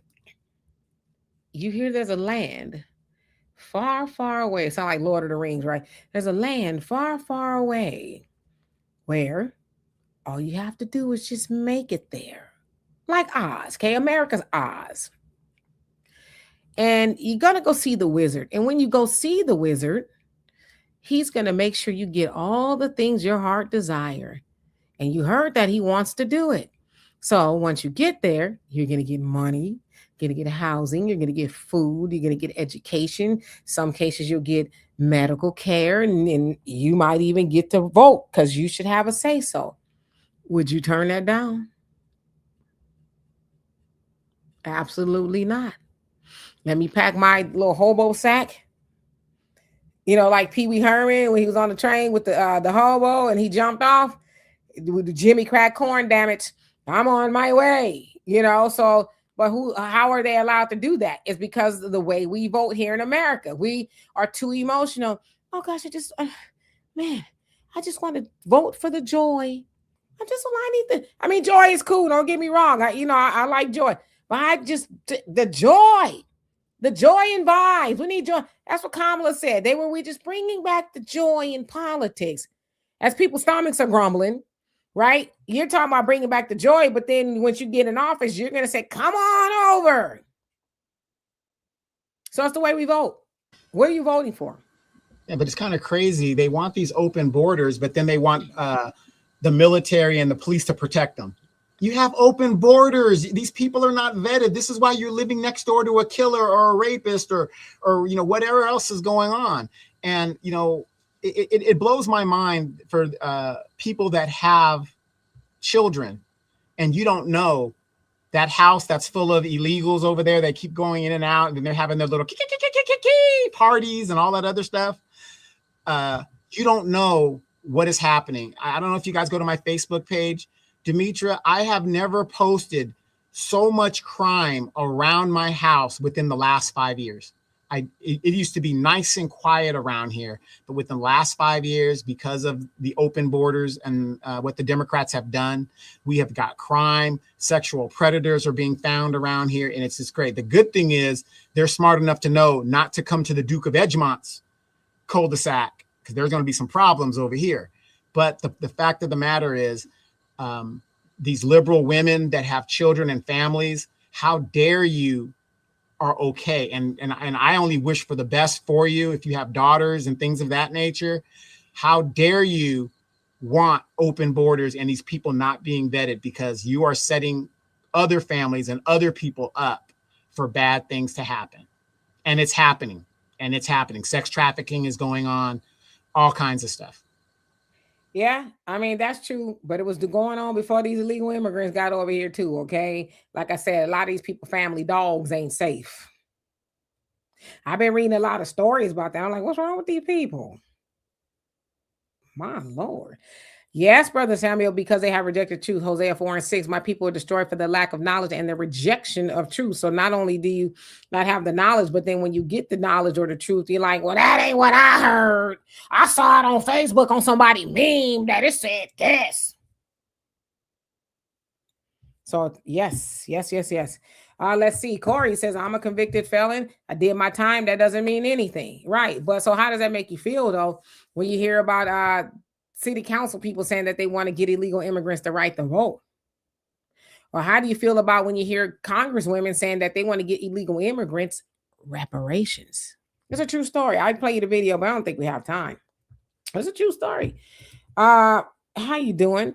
You say if Democrats have to go that far to get votes, it means they are desperate. Oh, yes. The Democrats, as we know now, the establishment there, they getting a behinds handed to them. The people who are taking some of that pack money, yeah, they not getting in office. So, yeah. Manny, you say concentration camps is all I'ma say. Okay. Hey, Miss Sweets, how you doing? I hope that you're doing well. But then again, you guys also got to think about it this way. If you are investing in the industrial prison complex type situation, you've got to maintain those beddings and things like that and contract with the federal government to house these illegals in detention. So again, I mean, the Democratic Party, the Republican Party, same people, they're working together to make money. Look at these people's portfolios. Nancy Pelosi, how do you make all of that money? You do better than Wall Street experts in your Wall Street portfolio. and she wasn't even investigated. They didn't even bring charges against her, and now she is headed out of Congress with all of that tax money from alleged insider trading. I mean, it's to me, if people cannot see, they create a problem to get money to fix a problem that they have no intention of fixing. Thus, here in California, the homeless issue, Demetra, we know here in California, they've been doing that for years. They'll ship the homeless here, then they'll ship them back, give them tickets this back and forth. Now here in California, you guys, what you guys don't understand is they don't want to solve the homeless problem because it is now an industry to itself. More federal money gets coming down now that Trump stopped it, but that's what was going. They were taking all that federal money, giving it to the NGOs, and the NGOs were enriching themselves off of it. And yet more homeless kept coming and more problems. It's an industry within itself.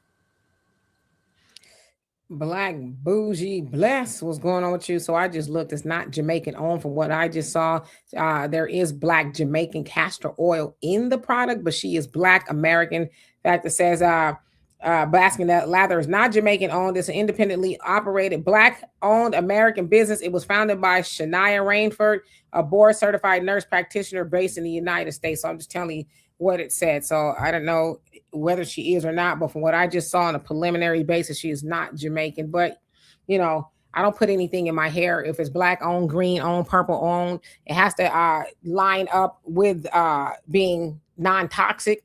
So that's what I focus a lot more so on. Putting on and in my body is things that are not toxic. And unfortunately, a lot of Black products do have a lot of toxic chemicals and stuff in their products. So you can use the app Yucca, YUKA, to scan some of these things to see. I'll entertain this. Ramon, how you doing? You say I look Haitian. What does Haitian look like? What does that look like? Yeah, what does Haitian look like? Because they're light skinned, they're dark skinned, they're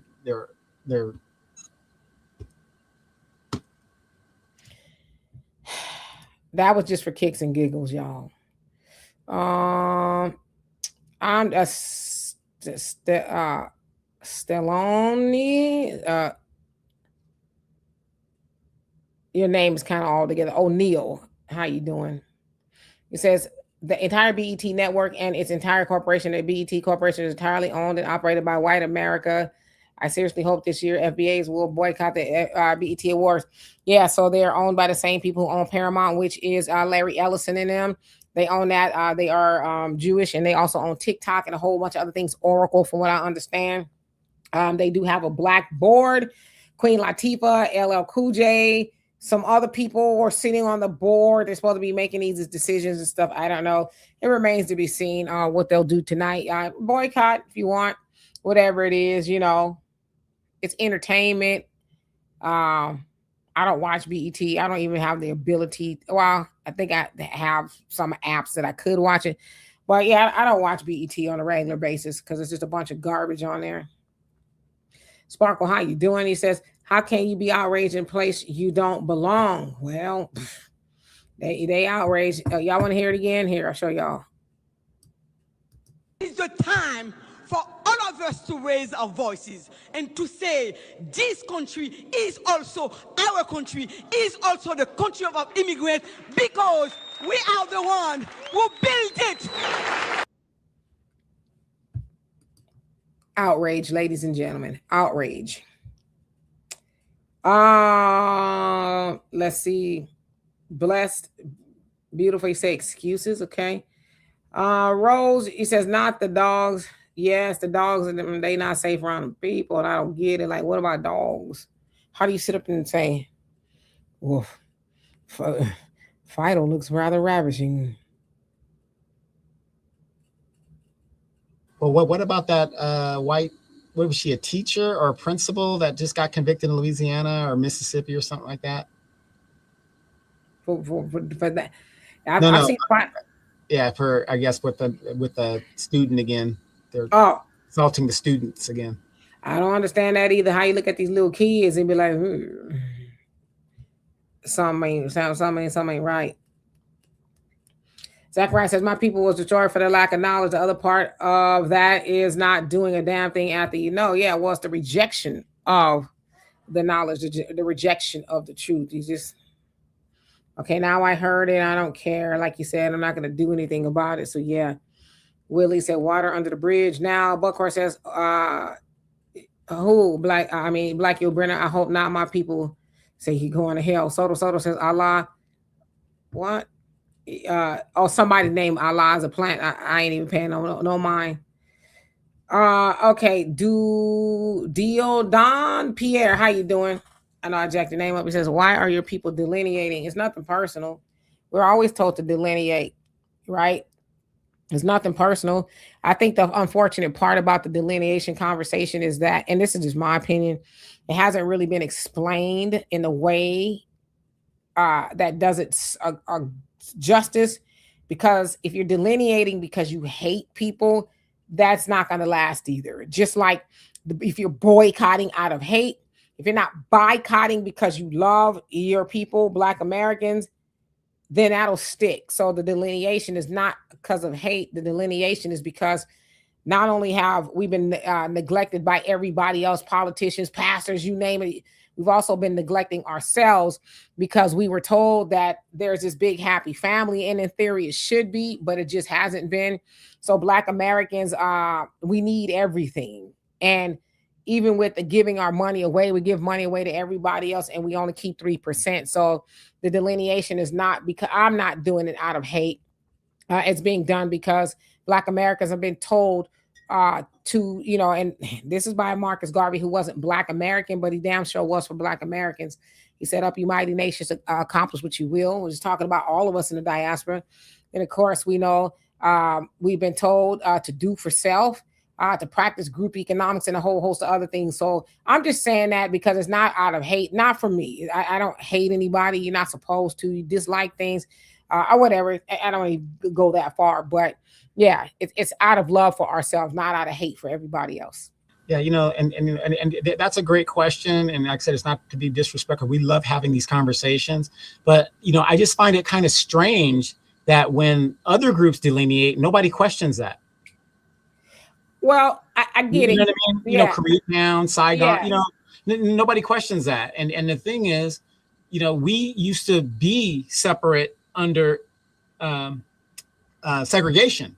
So it's nothing new to this country knowing what's going on. But, for me, speaking for myself, I find it outrageous when somebody asks me as a Black man, why am I delineating? Why are they delineating? Why are they delineating? Why are they doing it? Yeah. And I get that, and that's why I said that kind of, the back and forth, it just kind of like a ping pong. I just think it's better just to explain it. People questioning us as to why we're delineating is our fault as well, because we haven't been. We've been, we all in, even though everybody else is showing us we not in for you, and we are just learning to stop doing that. And so we, just like with the Asian community, like, oh my God, why are you punishing? See, the fact that they use the word punish is like, why do you think us now using our money to better ourselves is a punishment to you? That's because we have been going in their establishments no matter how they treat us. So we, in a sense, aided in them having that false entitlement to our money. So I understand why people ask, why are y'all delineating? Because you haven't been doing that, right? We've come over, we've hijacked everything that you have, and y'all really haven't had a problem with it because y'all continue to vote for the parties that do the hijacking of everything that was meant for y'all. So now that we're having that conversation, I can understand the shock and awe of it, right? Somebody asked, how do you solve homelessness? I would say the same way that you solve the issues for illegal immigrants, right? Get them that with the stuff that they need. Resources, whether it's drug rehab, because I know that's the other thing too. People say, they're all drug addicts. No, they're not all drug addicts. There are people who sleeping in their cars and go to work to 9 to 5 and go take a shower at Planet Fitness and do it all over again because they cannot afford housing. So the same way you're helping illegal immigrants, acclimate and get everything they need, will stop doing that and then do it for the people who are citizens and residents of a said city or country. Yeah, and here in California, under Ronald Reagan, he got rid of the, hate to say this, insane asylums and facilities that would help mental illness. A good portion of our homeless here in California are mentally ill, be it due to natural progression. A lot of some of it maybe frying their brains on the drugs, but we don't have the facilities anymore that you could place these people to get treatment. The first step is the treatment. You've got to treat these people, and treatment is not giving them free syringes like some of these NGOs are doing, free syringes and whatever, and free money so they can go get their drug. That's not helping the situation. Allah, how you doing? He says, question, if they deport all illegal aliens, does it make your life better? Yes. The short answer is yes, it does. I hope that helps. And if you're Allah, aren't you all knowing? Yes, Rontel, that is my pleasure. I could just research stuff really quick. I try to do that. Miss Sweet says, wait, who built what? Everyone is taking credit for our ancestors' accomplishments. Diabolical. Yeah. And then that, in a sense, too, is why Black Americans say, huh? So you're going to sit up there and lie, huh? You're going to sit up there on that podium on national TV and lie? See, that's why we take a step back, too, because you're mad. Now you're lying, talking about you built this country. Well, if you built this country, then shouldn't you have a little bit more of a say-so as to what you guys do, whether you stay or go? I don't know. I'm just trying to figure that one out. Brandon and Brother Don says they built this country. Do they have a time machine? Stupid. Brandon says Haiti sold themselves to France for free. They just finished paying France reparations. You have to beat us. We're not just working for free. Okay. And Scoop says, ma'am, where did the immigrants build America? You disrespecting the blood of my ancestors again. Yeah. Cynthia says the Democratic Party are so concerned and worried about protecting their illegal criminal immigrants being separated from their families. But where's the loud cries and outrage for FBAs who also have loved ones incarcerated, overly sentenced, and they were separated from their families as well? Yeah. Knight of the Sword says what I have in common to learn about Haitians growing up with them in school system. Those that are directly from Haiti, delusion is the order of the day. Crucify the Democrat Party with a no vote. See, that's now we're talking. Now we're talking because the Haitians, Syrians, or anybody else that's over here, they didn't come over here on, well, some of them did, but they didn't come over here and get temporary protected status on their own. It was given to them. So if we vote for people who do that, then there's the problem. Like I said, if you knew that the land of Oz, you was going to get everything you wanted, wouldn't you go there? Absolutely. I'd be on my way after we get off of here. Just click your heels and say 3 times. That's right, damn it. What? K-Lab? What you say? I'll just read your comment. Brother Sam says, also, I'm seeing where they are recognizing O.J. Simpson in a new Bill Stadium seems like a good incentive to recharge the NFL boycott. I totally agree, because you cannot have the conversation about the Buffalo Bills without O.J. Simpson. O.J. Simpson brought them to prominence, and there they are, not just going to delete him altogether. First of all, he was found not guilty. But I wonder if there ever comes a time will Ben Roethlisberger be excluded from anything when he was running around taking stuff from ladies allegedly that they weren't trying to give it to him. Yeah, Peyton Manning. They're not going to exclude him. So again, we got to keep in mind OJ was found not guilty for the unaliving of Ron and Nicole. But yeah, so I agree with you. But we should have been did that. But see, got to prove them and let them know. That's how you feel, then that you ain't gonna get our money. But yeah, that is diabolical. But it's their system. That's white folk stuff, and we continuously think that we should have say so because they let Jay-Z, talking about we passed kneeling and all this other stuff, and now we feel like we can go back. Okay. And now he's got his little album in the Target store after we're supposed to be boycotting Target. Yeah. C-Val, he says Al Sharpton, the liar and the grifter, his appearance are not free, by the way. Yeah, I don't know about any of that, but yeah, Al Sharpton do be lying. He sure was lying this morning. I was like, what? He was talking something else he was saying. Oh gosh, somebody said that Margaret Sanger and Martin Luther King kind of worked together. And he said, that's not true. I heard the rumors. It's like, well, it is true. He took an award from her via that of Coretta Scott King, his wife, right? She actually accepted the award. He was somewhere else. He couldn't do it, but he sent word with Coretta to say that I will always regard this as one of my most cherished awards. But she said 30 years before he even got the award that we need to find a Negro preacher, in the Negro community to help sell eugenics. And so I don't know why Al Sharpton told that damn lie. Last samurai says everyone delineated from us first. Absolutely, that is 100% true.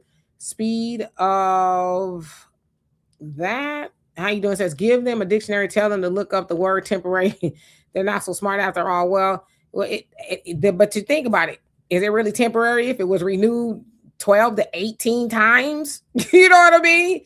And I know it is temporary, which is why I renewed. But I'm saying nobody had ever said to them or really forced the issue and said, hey, you know, this is temporary. But again, that was on the premise that their problems in their said country was temporary, right? So there's kind of a little bit more that goes with it. I'm just saying that for the sake of context. Yeah, real quick, farther down, Super Sam Clark says, could it be that Latinos are fighting for reparations in California because they really see it as their land that was illegally taken? Yeah, you know, that's one of their sayings, that they want reparations because they think the land was illegally stolen. But see, they are mistaken. The land was not illegally stolen. The Mexican-American War, the Treaty of El Delgado, the Western states were paid for $15 million, which was the northern part of Mexico. It was legally paid for, regardless if you believe, you know, back then and how it is. Legally, there is a treaty that their leader signed, whoever it was that represented Mexico. The land was paid for. And that is a lie that they continue to tell their children. And they still believe that today, that the land is illegally stolen. It was not stolen. It was paid for. So Young says, and you like basket? Yeah, I like basket leather. It's. I had my doubts at first because it wasn't holding, but I just, you know, had just washed my hair. So, but it did. But you also say she's Jamaican and Black American. Okay, so she's both. So I think we're good. But the product comes up at 79% on Yucca, so it works for me. Because, you know, I need to preserve all my hair follicles. Donovan was not so successful. So I'm taking his lead and saying I got to do all I can to preserve the hair follicles I got left, right? Right. I don't want to end up like that. Because we'll look like two shiny bald heads up on here. Or I'll be over here with extreme comb over. With a hat on like Donovan, but just the hair in the front just... So yeah, I try not to put a lot of chemicals in my hair. Or you'll be like that girl Cherry from I'm Gonna Get You Sucker. Don't you hop away from me. Right. All right, now you say, I finally made a purchase from my first Black business. Laugh out loud. I feel good as a mug. I know that's right. Keep it up. Wash, rinse, repeat. That's what I'm talking about. Yes, indeed. And check out my video on the African Diaspora News channel that I did earlier about minimalism. We need to become minimalist because we all spend too much money. When you stop spending money, buy more of what you need and some of what you want. You can save money. Then we could buy back the block, right? We can have big old giant fat savings accounts and things like that. We all have way too much stuff. We don't need it. Like, think about it. As I say, test it out. Go to your bathroom counter and say, do I need all of these things? You're probably going to say 75% of the stuff I don't need. Dimitri, am I not a minimalist? I am a minimalist. Yeah. I mean, I'm throwing away stuff, especially in the digital age, you guys. Remember those days you have the little filing cabinets in your garage? Get rid of that filing cabinet. Have your kids scan all your documents and just have your marriage certificates, your deeds and all that other stuff. Right now, as a matter of fact, this morning, I got up and I have a 6 terabyte hard drive full of photos and important papers. And I put it in my little safe, fireproof safe. I'm good. If anything happens to me, everything I need to know is going to be on that hard drive for somebody to find and, you know, and just go through it. All the documents they need, my military records, everything. You don't need to have all of this stuff, you guys. Your garage, and let me say this to you guys. I know you guys got kids talk about, Mom, can I leave my stuff over here? Because, you know, Don't do it. The garage is for the car. Do not make it a storage facility. I have a friend that I went to her house to help her clean out her garage that was full of stuff that she wasn't even using anymore. Yes, indeed. Hey, Niall, how you doing? So anyway, I didn't realize we were so over time, but we're going to get out of here. Love and appreciate every last one of y'all, but we will be back here tomorrow. I don't know. Maybe there'll be a ruling about the 14th Amendment that will come down tomorrow. They said on in June that they would have one. That, boy, I'm telling you, everybody's biting their nails on that one. When I say everybody, I mean the people who have been benefiting erroneously, if you will, from the 14th Amendment. So that's going to be very interesting. Boy, that's going to be a punch in the gut to a lot of people, you know, and if they rule that it stands, it's a punch in the gut to Black Americans. And it's also a punch in the gut. It should be a punch in the gut from us to the Democratic Party, who champions that and say nothing about us at all. That should be a wake-up call, honestly. And really quick, Willie B. Israel says you need hard copies. Yes, of course you need hard copies of like certain documents and stuff. But guess what? See, and this is another thing. We don't participate in government. Do you know you can file any hard copy you want that you think is important with your county office? My DD 214 is filed with the county of Riverside. Such and such and such. Any document that you deem your marriage certificates, whatever you deem is important, you can file with the county. And if you have a military member in your family and they have their DD 214, have them file it with the county so that, God forbid, something happens. You don't have to go searching for their military benefits and their deeds. They can get it from the county or any document that you think is important. So no, in the digital age, you do not need hard copies. File it. If it's that important, file it with the county. Or you can always, the easiest way, the poor man's way is you can email it to yourself. So you can email it to yourself. You can scan it, take a photo of it. Even if, I'm just giving y'all a lazy way is take a photo, upload it to you, send it to your email and compartmentalize it in your email. And that, you know, unless you delete your email, because hard drives can be destroyed too, but email, you can email that stuff to you and you can have a record of it as well. So just don't delete it.